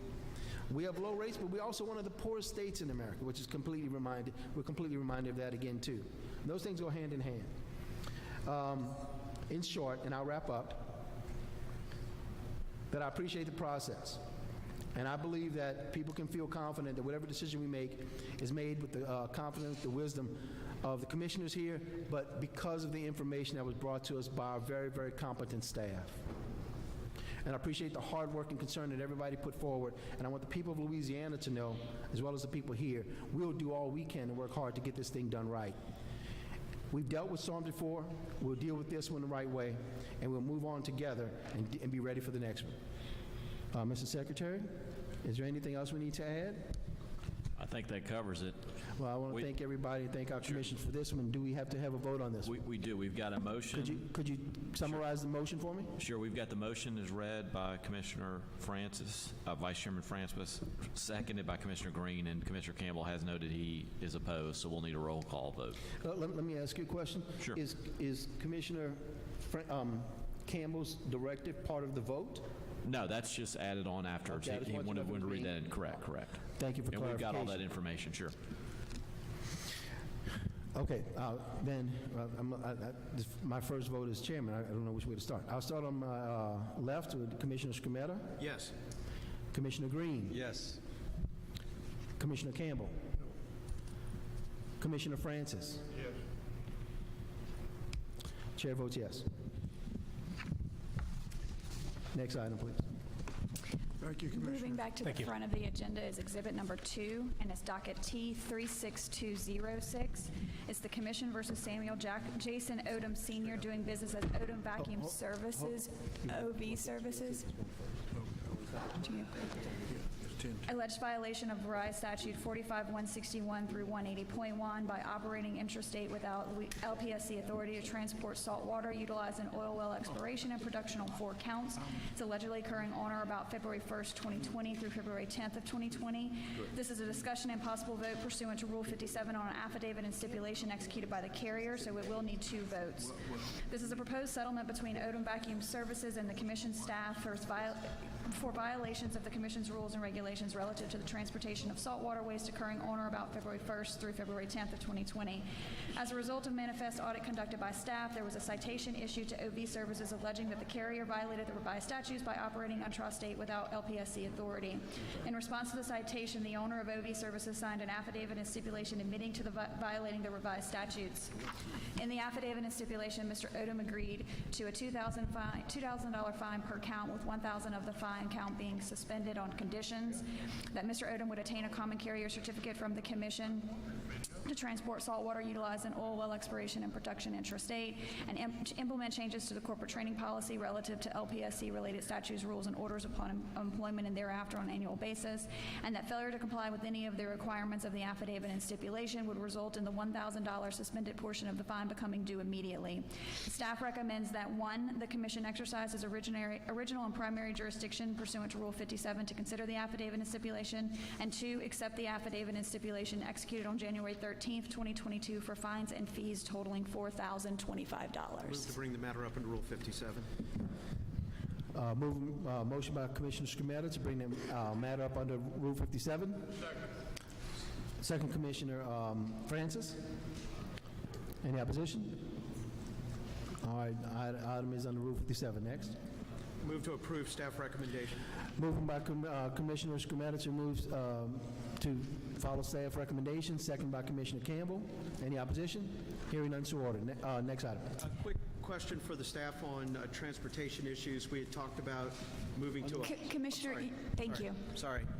We had talked about a point-based system being developed. Are y'all getting anywhere on that, Justin? You gonna take a break? Yeah, I'm gonna do it right now. Listen. Yes, Commissioner. We're going to get one more transportation, and then we're going to go. Check. I was going to teach them. We do it.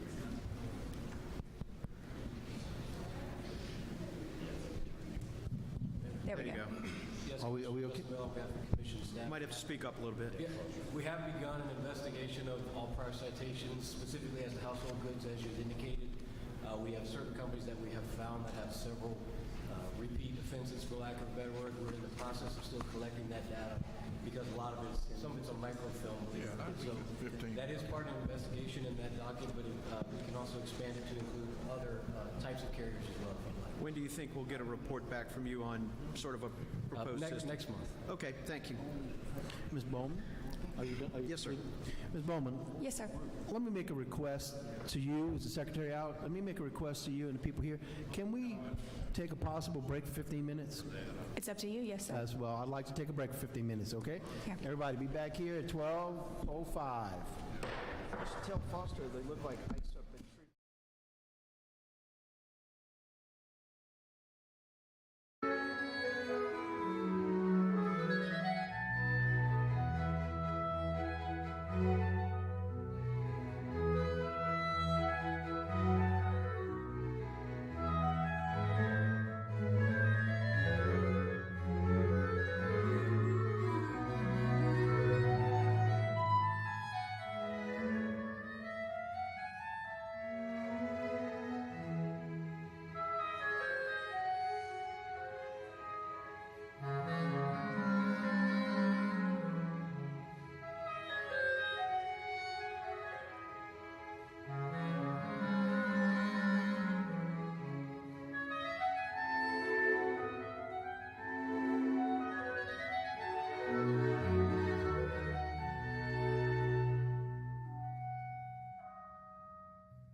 Next item, please. Next item is exhibit number 3. It's docket number T36211. It's the Commission versus Stafford Transport of Louisiana doing business as CEI, and it's an alleged violation of Louisiana Revised Statutes Title 451177 and General Order dated November 22nd, 2011, for failure to properly pay to the state fees for the years 2018, 2019, and 2020 for the inspection, control, and supervision of his business service and rates authorized in Common Carrier Certificate number 5653-M and contempt of Commission Order number T35152. Is a discussion and possible vote pursuant to Rule 57 on an affidavit and stipulation executed by the carriers, and so we will need 2 votes. This is a proposal settlement between Stafford Transportation of Louisiana doing business as CEI and Commission staff for CEI's violation of the Commission's rules and regulations relative to paying state fees for inspection, control, and supervision of its business services and rates, and for being in contempt of Commission Order number T35152. As a result of a routine review of the Louisiana Department of Revenue inspection and supervision fee logs, staff issued a citation to CEI alleging that the carrier had violated 451177 and General Order dated November 22nd, 2011, for failure to properly pay ISF for years 2018, 19, and 20. Additionally, staff citation alleged that CEI was in contempt of a prior Commission Order T35152, wherein the carrier agreed on June 12th of 2019 that it would not violate 451177 or General Order dated November 22nd, 2011, for a period of 3 years from the date of execution of the affidavit. In response to the citation, CEI signed an affidavit and stipulation admitting to the violations and being in contempt of Commission Order number 3 T5152. In the affidavit and stipulation, CEI agreed to the imposition of a $2,000 fine, with $1,000 of the fine being suspended contingent on certain conditions, such as CEI not violating 451177 or the General Order for 3 more years from the date of execution of this affidavit and stipulation, CEI completing the following by February 1st of 2022, which was providing the Commission the previously suspended fine in docket 35152, providing the Commission the executed affidavit and stipulated fine of $1,025, pay the Louisiana Department of Revenue the aforementioned inspection and supervision fees for the years 18 through 20 and provide copies of the reports to the Commission and proof of payments, and that CEI will provide the Commission proof of the inspection and supervision fees report for the years of 2021 and proof of payment of those inspection and supervision fees no later than March 7th of 2022. Staff recommends that the Commission, 1, exercise its original and primary jurisdiction under Rule 57 to consider the affidavit and stipulation, and 2, accept the affidavit and stipulation executed on January 31st, 2022 for fines and fees totaling $1,525. A motion to take the item up under item 57. Moved by Commissioner Green, second by Commissioner Francis. Any opposition? Hearing none, so ruled. Next. Motion to accept staff recommendation. Moved by Commissioner Green. Second by Commissioner Francis to take the item under To accept executive. the rec. Right, under recommendation. Thank you so much. Any opposition? Hearing none, so ordered. Next item. Exhibit number 4 is docket number R36131. It's the Commission's determination of the Commission's jurisdiction over the various methods of providing electricity to electric vehicles and the infrastructure associated therewith. It's a discussion and possible vote to hire outside counsel. Staff issued an RFP seeking the assistance of counsel and received 3 qualifying bids. The first is from David Williams for $47,200 in fees and $1,400 in expenses for a total budget not to exceed of $48,600. The second is from Stone Pigment of $69,000 in fees and $2,500 in expenses for a total budget not to exceed of $71,500. And the third is from Patrick Miller of $128,995 in fees and $5,950 in expenses for a total budget not to exceed of $134,945. And staff makes no recommendation as all 3 bidders are qualified. Mr. Motion to Chairman, accept bid 2 under Stone Pigment. Opposition motion to accept the low bid of David Williams of $48,600. I second that. Well, So that'll be a substitute motion. We'll count that. All right, substitute. Sorry. Now second substitute motion. Which one is this? Number 4. Okay.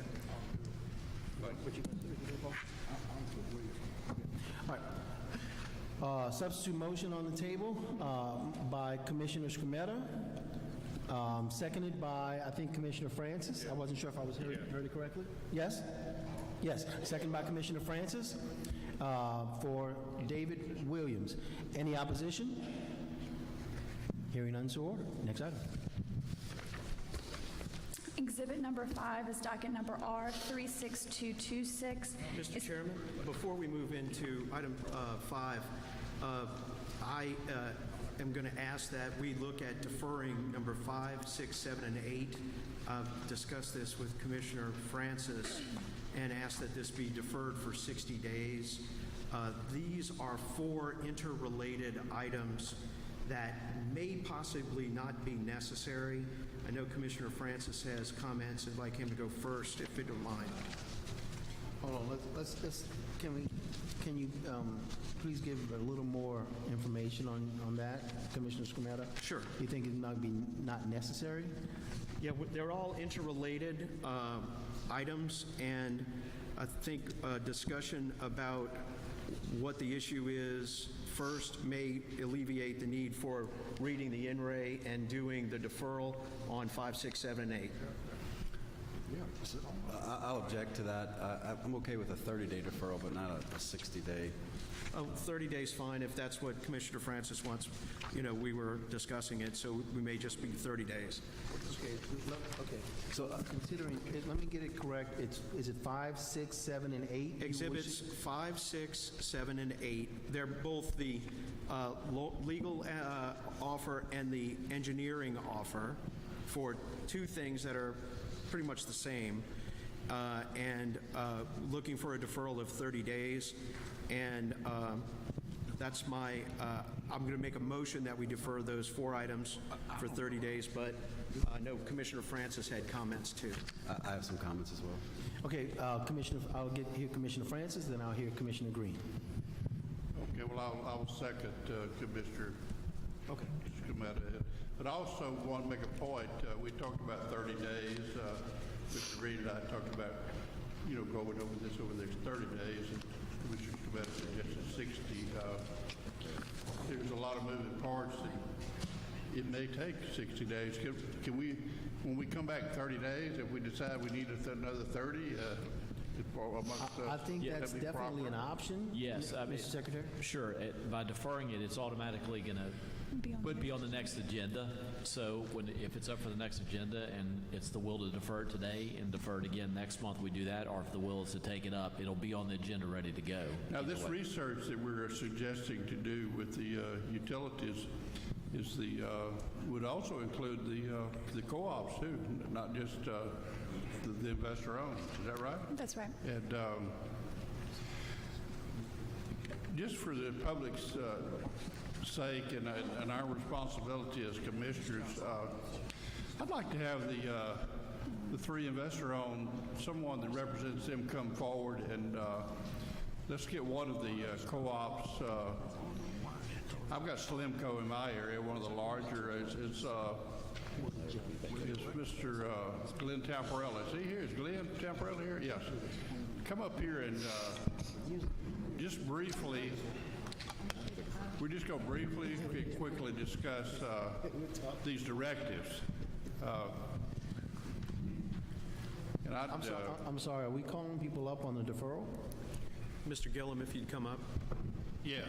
Are you sure you want to do that? I'm just saying. If we're going to defer. I mean, I'm okay to defer, but if, Commissioner wants to talk about it, it's okay. It's up to him. I'm going to look at Commissioner. You okay? You want to do it this way? That's fine. Yeah, I want to just make a point. Go right ahead, sir.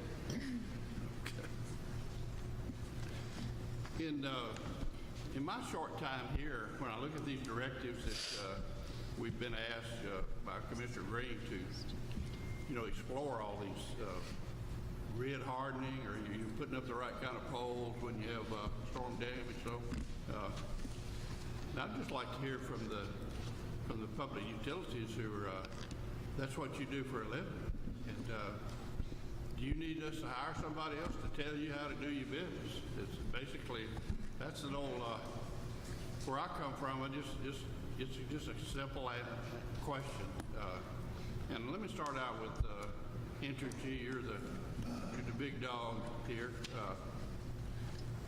Do we need to hire an outsider to tell you how to run your business, to give everybody our money's worth?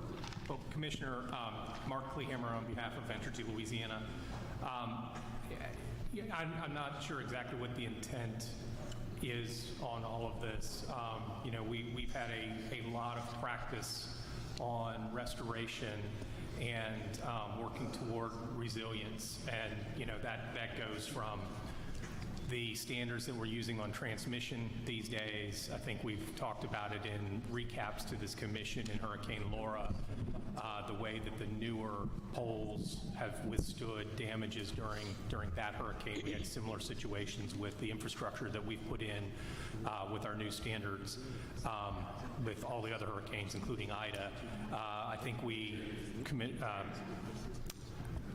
Philip May made a presentation after Ida talking about a lot of the work that we're doing with stronger poles, what we look in when we go back. We're building back differently than what our historic assets are. So whether that's a class 1 pole in areas that are at risk, whether that's changing the array that we have on those poles. In Grand Isle, we built with caissons to sink them because last year the poles were taken down but they weren't snapped, so we put them in to help with the ground there. There's a whole lot that we do in the normal course.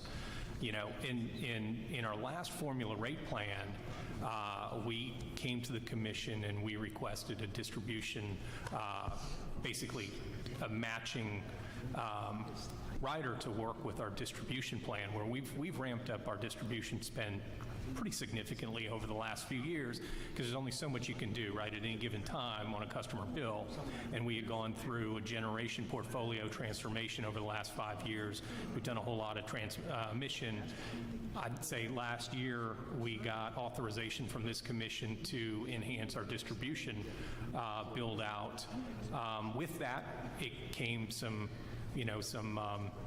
incremental review from y'all's staff, like we have automatic penalties if we don't make our SAIDI and safety goals within that are the commission rules. We also have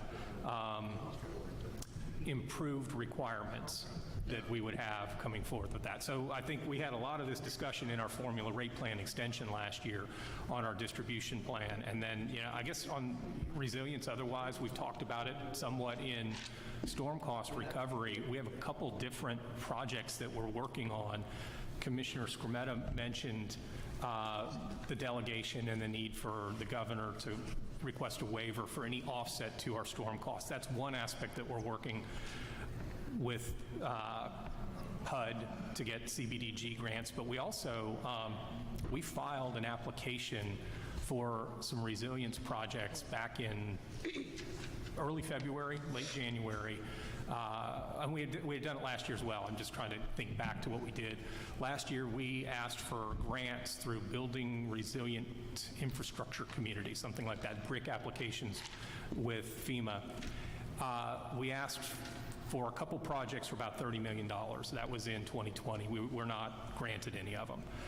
We came back this year and asked for 9 projects for $450 million. Commissioner Campbell, I think that's what you and I have discussed a couple times. And if those were to move forward, that would be areas where we could enhance the resiliency in the Homa area. That's one of the big transmission ones. We've got multiple requests for flood mitigation and resiliency around our transmission substations. And we have some requests on shoring up feeders, all outside of kind of the normal course of work. And then I would just say finally, enterprise-wide at Entergy, we're looking at grid resilience. It's clearly after being hit by 2 hurricanes, question that people said it's not necessarily if, it's when. And so we're looking at how we can find and make a business case for enhanced resilience in a way that is customer-centric and manages customer bills. So we've got a lot going on within the company. That's well, the way I'd look at it. One of my questions would be, when we talk about grid resiliency, with all those who have transmission here in Louisiana, aren't you working hand in hand with MISO or RSPP on this? So it's not just your company that's recognizing and looking at grid resiliency. Is that right? Yeah, okay. I agree. And now I know the co-ops basically have no no transmission or very little. But that speaks to, other situations like we're talking about infrastructure, your infrastructure. That would be the smaller lines or transmission stations. And I know, Mr. Tapparelli, you worked from the ground to the crown and all, like I said, in the oil field. You probably know how to climb poles, but I don't know about that. do you need us to hire somebody to tell you how to run your co-op, Slimco? Again, we Glenn, Could you be closer to the microphone? yeah, and introduce yourself first, please. Glenn Tamparella, Slimco CEO. We have a continual program of checking poles and, as the gentleman said, changing our specs as times go. In other words, through storms, different things like that, we'll adjust the different size poles. For example, one of us, and I know Entergy does a lot too, steel in some cases better. So we're constantly reviewing it. In addition to that, we're an RUS borrower. RUS has specifications already pre-designated that they are willing to finance. So we also have those specs that are going, and as you said earlier, there's not a site that we don't look at when we rebuild a line or whatever. And we also have an ongoing program for pole checking, be it, we have a little bit of transmission, but none that's in MISO, so we are not a transmission organization. So it's all distribution. In our case, we have somewhere around 140,000 poles. In general, we cover them all at least in 10 years. And then we modify whatever needs to be done at that time. And so, yes, we have a continual review. We do have in-house engineering and out-of-house engineering. We spend somewhere around $25 million a year in new construction of distribution only. Again, we're not as big as Entergy, obviously, on there, but we have an ongoing program. Yes, absolutely. All right, well, I'll be talking to you guys over the next 30 days, reviewing this. And I would just like to ask all these vendors who've applied to possibly give us these services to help you guys run your business. I need to hear from you to help me understand why we need to spend ratepayer monies to police what I think is already a good system. So that's it. Thank you. Well, hold on, gentlemen, hold on. Commissioner Schmidt has a comment? Just one comment real quick. My concerns about this are, and, I know the investor-owned utilities engage with the NERC. They engage crossly on these particular issues that are directed.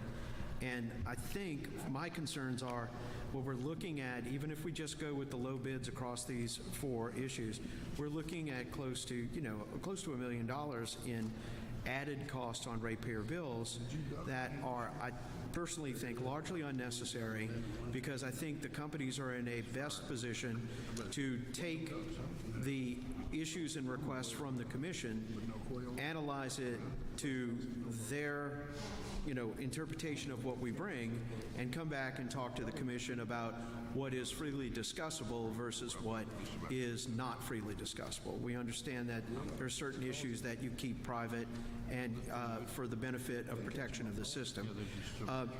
My thing about this is, and I think that it's very reasonable that we have done this in the past, where we direct utilities to do things.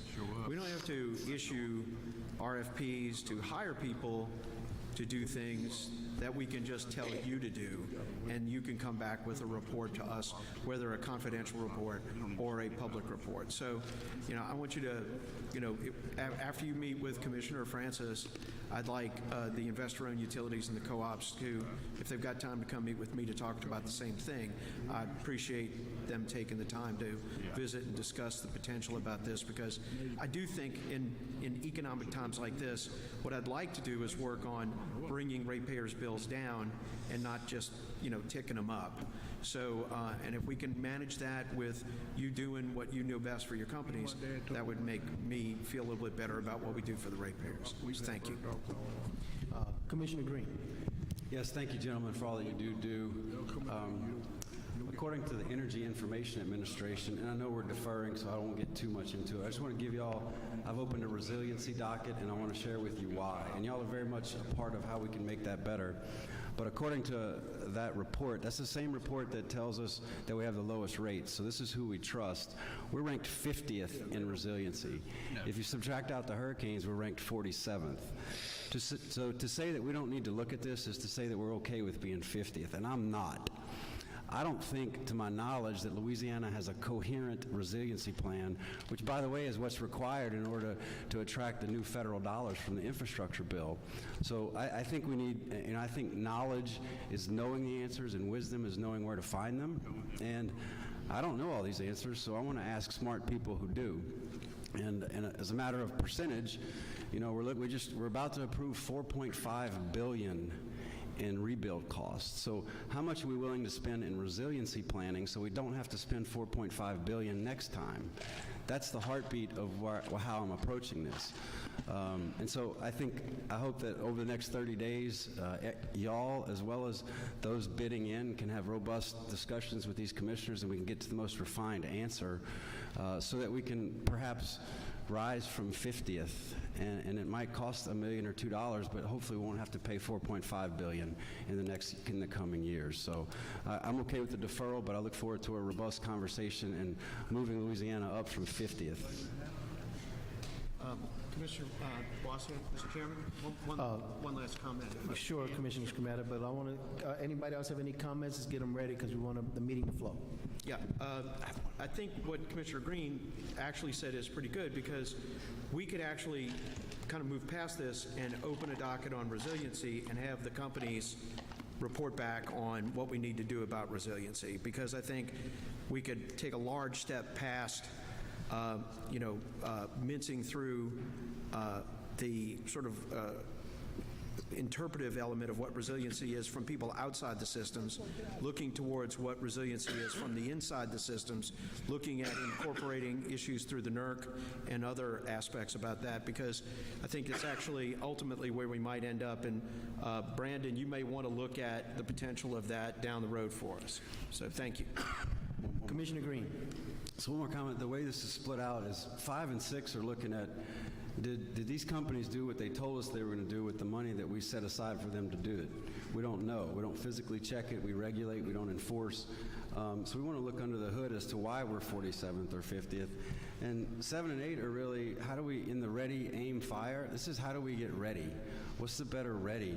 I think about LSU football. If we go 4 and 7, we'll pay $17 million for a coach to leave and pay $100 million for another one to come in without knowing the results yet. And I think that would, us being 47th or 50th is worse than us having a losing football team. And I played for Curly Hallman. I mean, it's pretty bad. And I also think, I've heard a great quote recently, having some of the answers, having some of the questions is better having all of the answers. I think we should ask questions until we get to the most refined answer. I mean, we're living right now as failing to plan is planning to fail. And so I think this is the heartbeat of why we are here. And if nothing else, it'll bring about a robust discussion. So I look forward to the next meeting. Thank you. Okay, I'm going to do this one more time. Anyone else have any comments? Thank you. Listen, this is the longest item we've ever had that got deferred. Good thing we passed it to next month, so we'd be here all day. I thought the tough one was over already. I want to thank you. Do we need a vote to defer? As long as there's no opposition. Say it out loud. Which ones are we deferring again, Brandon? We're deferring exhibits 5, 6, 7, and 8. So 5, 6, 7, 8 are deferred for 30 days, or the next B&E? Next B&E. Next B&E. Next B&E. Thank you for coming. Thank you for handling your question. Let's go to the next one, number 9 or number 10. Exhibit number 10. Congratulations, Mr. Shirley. Exhibit number 10 is In the nature of this meeting, for the nature of this meeting, I'd like to keep it moving along. So I'm asking my commissioners to keep their comments poignant and to the point of the issue of the meeting. That was a deferred item, guys. We're going to have the discussion again in 30 days. So let's move on and everybody be prepared for each item coming up. Thank you. Stay. Exhibit number 10 is docket number U36133. This is Dixie Electric Membership Corporation, NextEra Energy Marketing LLC, and Ameet Solar LLC's joint application for approval of power supply agreements. This is a discussion and possible vote to hire outside counsel. Staff issued an RFP and received 2 qualifying bids. The first is from Patrick Miller of $78,995 $4,995 in fees and $4,950 in expenses, for a total budget not to exceed of $83,945. And the second was from Stone Pigment of $117,000 in fees and $5,000 in expenses, for a total budget not to exceed of $122,000. And staff makes no formal recommendation as both are qualified. Motion to accept low bid. Motion to, it's Movement by Second. Commissioner Green to accept low bid. Second. Second by Commissioner Scrumetta. I got a motion. Well, hold on, wait a minute. Wait. 10. That's number 10. All right, and the low bid I wanted to say is that of Patrick Miller. Patrick Miller. Okay, so do we have a substitute motion, Mr. Francis? I'd like to choose number 2, Stone Pigment, for this job. Do I hear a second for Mr.? Yeah, I'll second. Great. Second by Commissioner Campbell, sorry. So it's moved by Commissioner Francis, second by Commissioner Campbell for Stone Pigment. Object. Any objection? Yes. Object. Roll call vote. So I'll start at the end. I know where everybody's going now. Commissioner Scrumetta? This for the substitute motion of Stone Pigment. No. Commissioner Green? No. Commissioner Francis? Well, yes. Commissioner Campbell? Yes. And chair votes yes. Next item. Exhibit number 11 is docket number U36135. This is Jefferson Davis Electric Cooperative and NextEra Energy Marketing's joint application for approval of power supply agreements. This is a discussion and possible vote to hire outside counsel, and we received 2 qualifying bids for this one. The first was Patrick Miller for $68,995 in fees and $4,750 in expenses, for a total budget not to exceed of $73,745. And the second was for Stone Pigment of $117,000 in fees and $5,000 in expenses, for a total budget not to exceed of $122,000, and staff makes no formal recommendation as both bidders are qualified. Move to accept the low bid of Patrick Miller for $73,745. Second. All right, I got a motion by Commissioner Scrumetta and 2 seconds by Green and Francis for low bid, right? Patrick Miller? Any opposition? Hearing none, so ordered. Next item. Exhibit number 12 is docket number U36173. It's South Coast Gas Company's rate stabilization plan filing for the year ended June 30th of 2021. It's a discussion and possible vote on a joint report and draft order. South Coast filed its 2021 RSP filing on October 15th, 2022 for the Commission's review pursuant to the provisions of order number U35052. Notice of South Coast RSP filing was published in the Commission's bulletin with no interventions. Pursuant to order number U35052, South Coast Rate Stabilization Plan allows the company to earn a midpoint return on equity and requires a resetting of rates in the event that the test period earnings fall outside of the prescribed deadband. The prescribed deadband for South Coast is 50 basis points above and below the allowed ROE. In South Coast RSP filing, the company reported an ROE deficit, which would have required a rate increase and resulted in an upward adjustment in the revenue requirement of $283,972.65. Staff conducted a review of the company's RSP filing and determined that the company's earned ROE for the test year was in fact deficit and below the established bandwidth. As such, staff found that South Coast was authorized in accordance with the provisions of its RSP to adjust its rates to generate a revenue increase. Yes. Staff filed its report and recommendation into the record indicating this on January 14th of 2022, and upon review, South Coast indicated the company accepted the staff's report and recommendation and filed notice to this effect into the record. Upon agreement of all the parties, both staff and South Coast filed a joint report and draft order into the record on February 8th, 2022, acknowledging the resolution of all issues. As such, staff recommends that the Commission accept the joint report and draft order filed into the record on February 8th, 2022, finding that South Coast is authorized to increase its rates to generate a revenue increase of $283,972.65 based on the deficit earned ROE 2021 test year subject to conditions contained therein. Question. Do we need a motion to begin? Or let me just do this. Commissioner Scrumetta has a question. Who is staff, who's representing South Coast? I am. Okay, all right, that's my answer. Never mind. That's what I was just double checking, so. A motion to accept. Move. Was there a motion? I'm sorry. No, we're doing it now. Okay. I made a motion to Motion accept by staff recommendation. Commissioner Green to accept. Chair seconds. Any opposition? Hearing none, so ordered. Next item. Exhibit number 13 is docket number U36180. This is Pierre Parts Natural Gas Company's rate stabilization plan filing for the year ended June 30th of 2021. It's also a discussion and possible vote on a joint report and draft order. Pierre Part filed its 2021 RSP filing on October 15th, 2021 for the Commission's review pursuant to the provisions of order number U35038. Notice of the filing was published in the Commission's official bulletin with no interventions or protests. Pursuant to order number U35038, Pierre Parts rate stabilization plan allows the company to earn a midpoint return on equity and requires a resetting of rates in the event that the test period earnings fall outside the prescribed deadband. May I ask who's representing Pierre Part? Oh, looky here. There you go. Mrs. Scametta, and- That's the answer. Thank you. Do I have a motion? A motion to I accept. haven't read the recommendation. Oh, I thought you would. Well, there you go. I can read it real quick. Could you please read the recommendation As for us? there are no unresolved issues, the staff requests that the Commission accept the joint report and draft order filed into the record on February 8th, 2022, finding that Pierre Part is authorized to increase its rates to generate a revenue increase of $7,267.81 based on the deficient earned ROE of 2021 test year subject to conditions contained therein. Thank you. Thank you. Commissioners? Now I motion to accept what she All said. right, moved by Commissioner Green to accept staff recommendation, and second by Commissioner Campbell. Any opposition? Hearing none, so ordered. Next item, please. Exhibit number 14 is docket number U36222. This is Entergy's prudence review of the management of the construction of the Lake Charles Power Station. It's a discussion and possible vote to retain Henderson Ridge Consulting. On December 9th, 2021, Entergy Louisiana filed its application seeking the Commission's review of the management of construction of the Lake Charles Power Station, which began commercial operation in March of 2020. Henderson Ridge was retained to assist the Commission in its review, certification, and monitoring of the Lake Charles Power Station in docket number U34283. Given Henderson Ridge's knowledge and experience with the construction of the Lake Charles Power Station, including monitoring during construction, staff solicited Henderson Ridge to assist in docket number U36222. Staff is of the opinion that Henderson Ridge's assistance in docket 34283 is substantially related by common factual and legal components of the upcoming docket, and therefore no formal RFP is required. In response to staff's solicitation, Henderson Ridge proposes to complete all work required for $144,800 in fees and $3,600 in expenses for a total budget not to exceed of $148,400.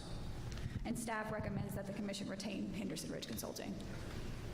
Motion to accept staff recommendation. Motion by Commissioner Green to accept staff recommendation. Chair seconds. Any opposition? Hearing none, so ordered. Next item, please. Next item is exhibit number 15, which is docket number U36254. This is DIMCO's application for interim and final emergency rate relief pursuant to the extraordinary cost provision of its formula rate plan and request for order of the Commission directing DIMCO recognize Paycheck Protection Plan for loan forgiveness in 2022. This is a discussion and possible vote pursuant to Rule 57 on interim emergency rate relief at the request of Commissioner Green, and I have a motion on his behalf. Yes, can you please read that in? Well, first we take up a Rule 57. I motion to take the item up under item 57. Moved by Commissioner Green to accept the second. Moved by Commissioner Green to accept the item, and second by Commissioner Francis. And then Commissioner Green's motion is considering DIMCO's application filed January 18, 2022, requesting interim and final emergency rate relief to address the extraordinary cost it has incurred as a result of recent storms and cost increases associated with the COVID-19 pandemic, and the fact that notice of the application was published in the Commission's bulletin for a 15-day intervention period and in the requisite official journals and no party has intervened, I move that the Commission grant DIMCO's request for an interim rate increase in the amount of 6.24 mils per kilowatt hour subject to the following conditions. That 1, DIMCO file into the record of the proceeding a revised tariff reflecting the interim rates in compliance with the Commission's electric tariff filing rules within 5 business days. That 2, DIMCO should submit to the Executive Secretary and file into the record of this proceeding a protective bond or security in the amount of $11,500,000 to ensure refund of the interim rates if necessary. And 3, that the interim rate shall be effective upon the first billing cycle after the Commission's receipt and acceptance of items 1 and 2 and shall remain in effect pending the issuance of a final Commission order on the merits of DIMCO's application filed January 18, 2022 or December 31st, 2022, whichever is sooner. Okay, thank you. That's my motion to accept. So. So it's already been moved, or do we have to, So we would just This need a is the second. motion. This is the motion. we already have we already that read was in my the motion motion and the to- second. Yeah. Well, we need a second. So Okay, so let's do it again. So moved by Commissioner Green, Chair seconds. Any opposition? I have a question. I'm sorry. Commissioner Scrumetta. Yeah, a couple of questions. Is resolved here? No, Commissioner Scrumata resolved. Yeah, this is how I show you I'm almost as old as two members of the commission by saying that Resolve does the best Claude Rains imitation by being the invisible man. Because I've never heard from him. I've never talked to him. This is one of those ones where, if you don't call the office and talk to me about the case, and I want you to know, in my book, I got one page. There is no staff recommendation on this. Yeah, I know, but I got one page that's just nothing on it. And I've had, their governmental consultant send me information on it, and it's kind of like, my problem is when the commission hires a consultant, I expect them to contact each commissioner and go over the case with them, And I told you what I was going to do when they don't, okay? Now, it's not you. I'm not mad at you, Melissa. Melissa, yeah. No, what I'm saying is... Take the heat on this. No, you don't. No, Melissa, He just... asked me if he needed to be here. It's the other fry I'm going to go to, okay? So this is Brandon needs to make sure that the consultants follow through and contact the commissioners, okay? Because I'm going to tell you, and it's not like this is a surprise. If they don't call me, I'm going to abstain, okay? And that's where I am on this. Because I still have never spoken to anybody from Resolve.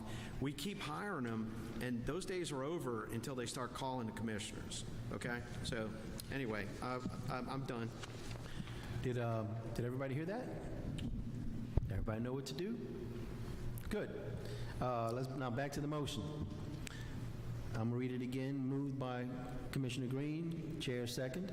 Any opposition on this issue? Hearing none, so ordered. Now we're on which one? Number 16? I abstain in the vote. I wanna make- Abstain now. Oh, I'm sorry. Let the record I reflect. wanted to just make sure I'm recorded as an abstention. Okay. The record reflect Commissioner Scrumetta has abstained on that vote.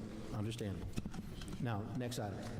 Exhibit number 16 is docket number X35741. It's Concordia's Electric Cooperative Point Capee Electric Membership Corporation and Southwest Louisiana Electric Membership Corporation's request for proposals for power purchase contracts and/or generating capacity pursuant to the Commission's market-based mechanism order.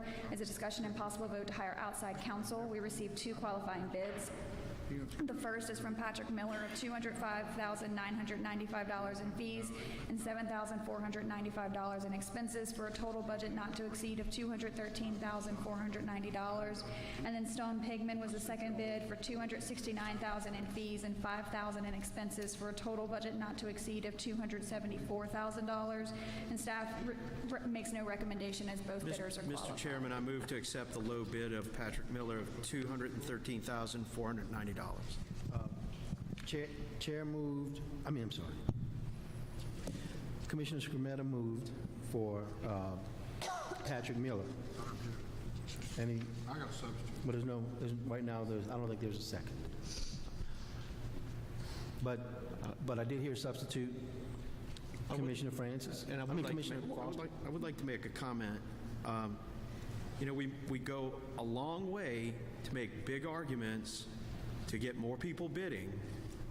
And I don't want this to be lost on anybody in the room or anybody who's watching on television. So we make big noise about getting more people arguing, about getting more people bidding, and then we don't accept low bids, and then it becomes a lot of hooey. So that's my comment. Okay, I'm going to answer that a little bit. I appreciate that. Nobody more than myself would like more bidders and more participation in this, but we have the proper and we have the authority to evaluate each and every item individually.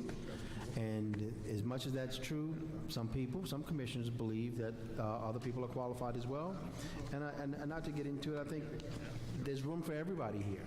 And I don't know if any of these contractors won other bids or not, just keep bidding.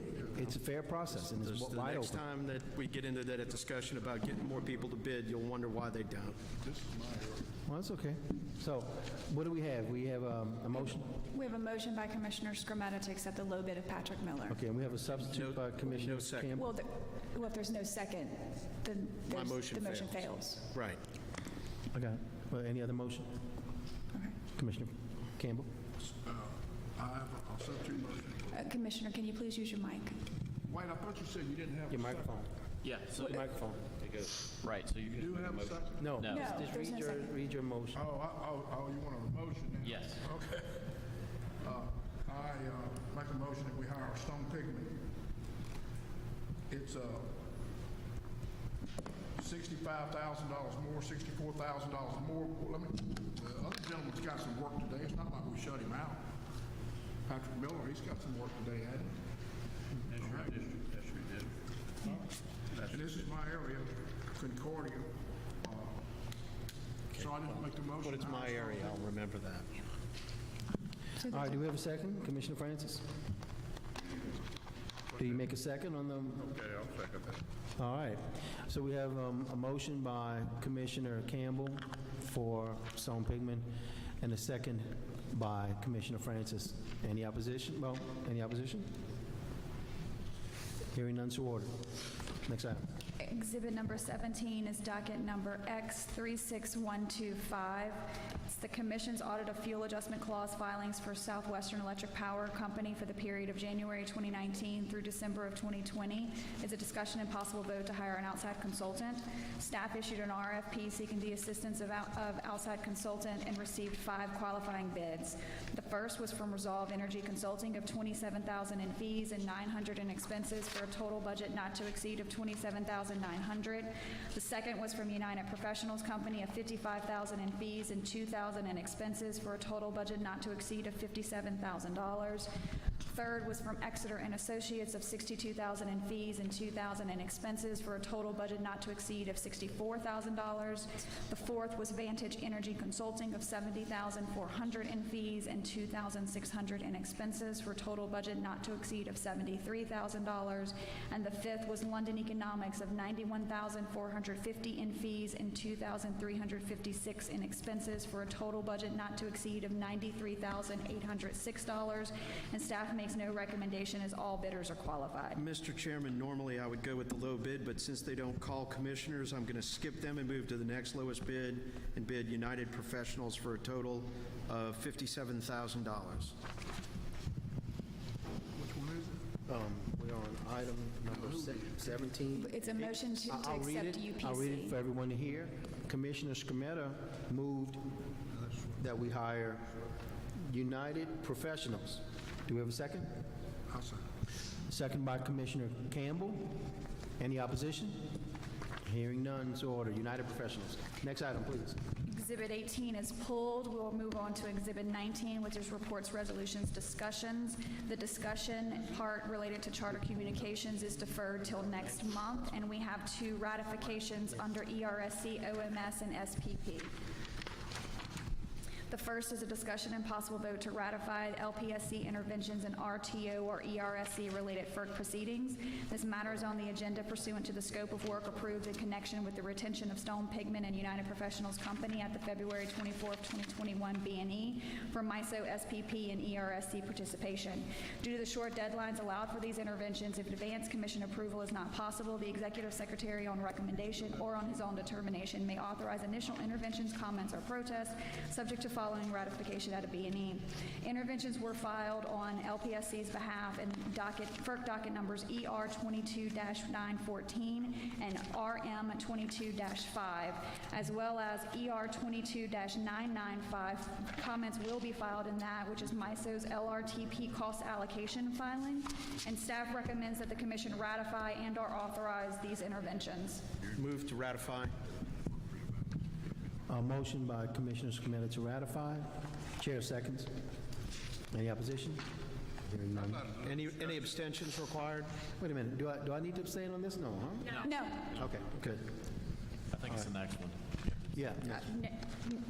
Commissioner Francis is Commissioner there. Francis, SPP. That's right. Yeah, I wanted to ask, can one of our utilities actually pull out of MISO without our approving? You know what, that's an excellent question. good. Secretary, Commissioner Francis, I'll reiterate it for you. That's a real redneck question. Can a utility company leave MISO on its own or without commission approval, or what is the process? I'm going to look at our experts. I don't think they can. Yeah. Walter? What's he doing? You say they can? Yeah, we got a They thumbs cannot. down. They cannot. I confirmed with Mr. Darcy. He gave me the thumbs down. They cannot. Or is Walter here? Walter Ferguson, you can tell us, can they leave So without us? they No? can't leave without our permission? Correct, they cannot. This is Why do great, we need this in our? because they can't leave without our position, and we can't leave without your permission, and you can't leave without their permission. So it's a nice weirdo triangle, right? I guess what's your question, That's a rhombus, Commissioner by the Francis? way. I think it's rhetorical question right now.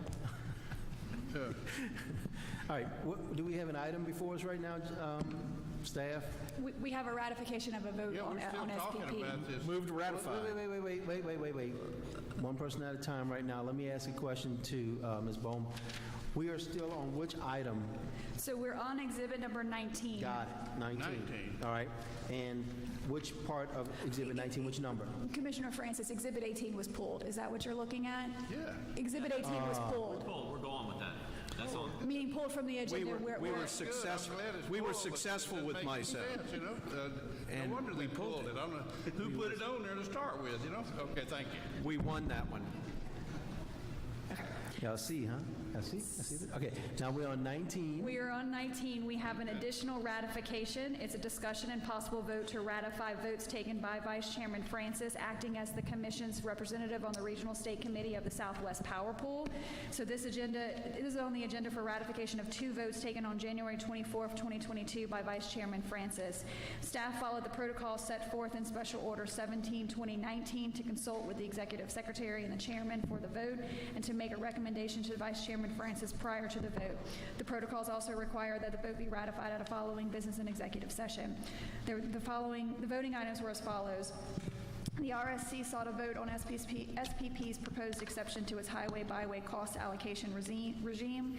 The wind-rich zones have complained that they are disproportionately allocating cost of byway projects to facilitate exports of wind energy to other zones.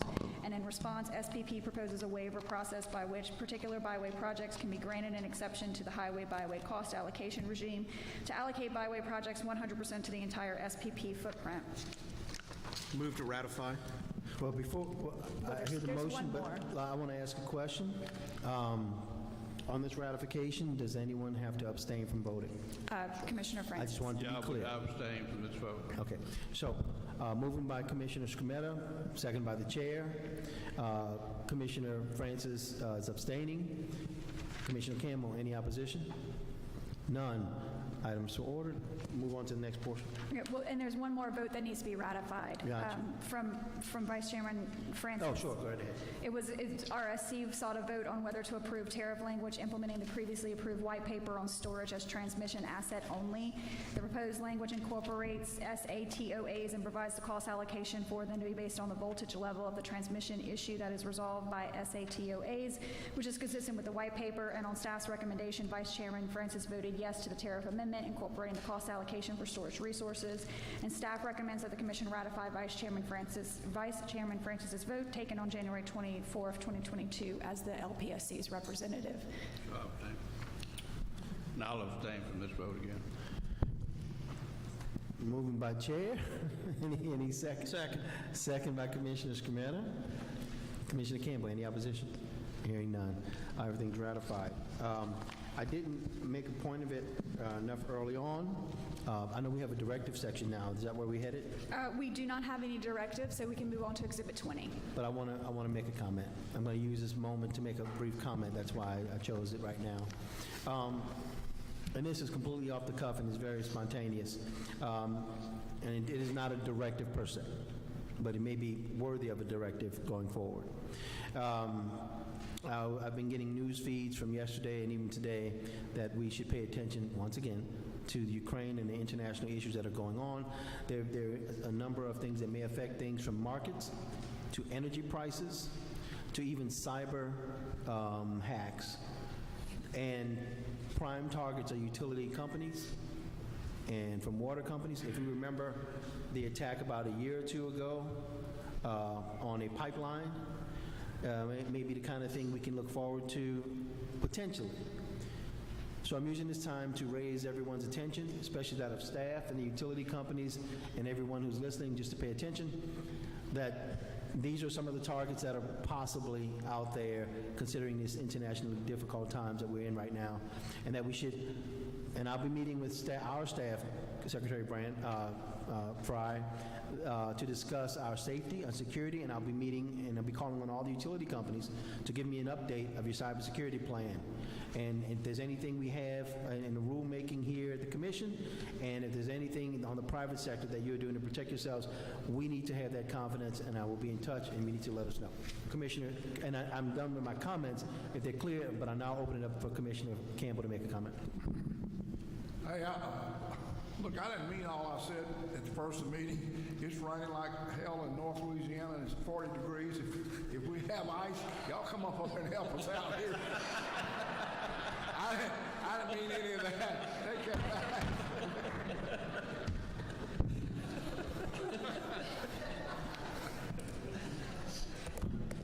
All right. Thank you, Foster. All right, Ms. Bowman, number 20, please. Exhibit number 20 is docket number U35806. This is CLECO Power's request for recovery of lost revenues related to LPSC special order numbers 22-2020, 28-2020, and 43-2020, and request for accounting order. Is a discussion and possible vote on uncontested proposed partial stipulated settlement pursuant to Rule 57, and this is at the request of Vice Chairman Francis. On December 7, 2020, CLECO filed its application requesting Commission authorization to recover certain lost revenues associated with the Commission's special orders, and the application was published in the Commission's official bulletin with with timely interventions filed by Packaging Corporation of America, Cabot Corporation, and the Alliance for Affordable Energy. CLECO's application further requested that the Commission issue an accounting order authorizing CLECO to utilize the methodology established by the FERC that modified FERC's existing allowance for funds used during construction rate calculation on a temporary basis. The FERC granted a waiver to utilities allowing a utility to compute the AFUDC rate using the utility's simple average of short-term debt balances as of 2019 instead of the current short-term debt balances as a means to maintain liquidity during the COVID-19 pandemic. CLECO requested Commission authorization to follow the same exclusion for the duration of the company's capital structure and cost rate of debt for rate-making purposes. On February 15, 2022, the parties executed an uncontested proposed partial stipulated settlement pursuant to Rule 6 of the Commission's rules, wherein the parties have negotiated and agreed upon the terms and provisions of CLECO Power's request for an accounting order.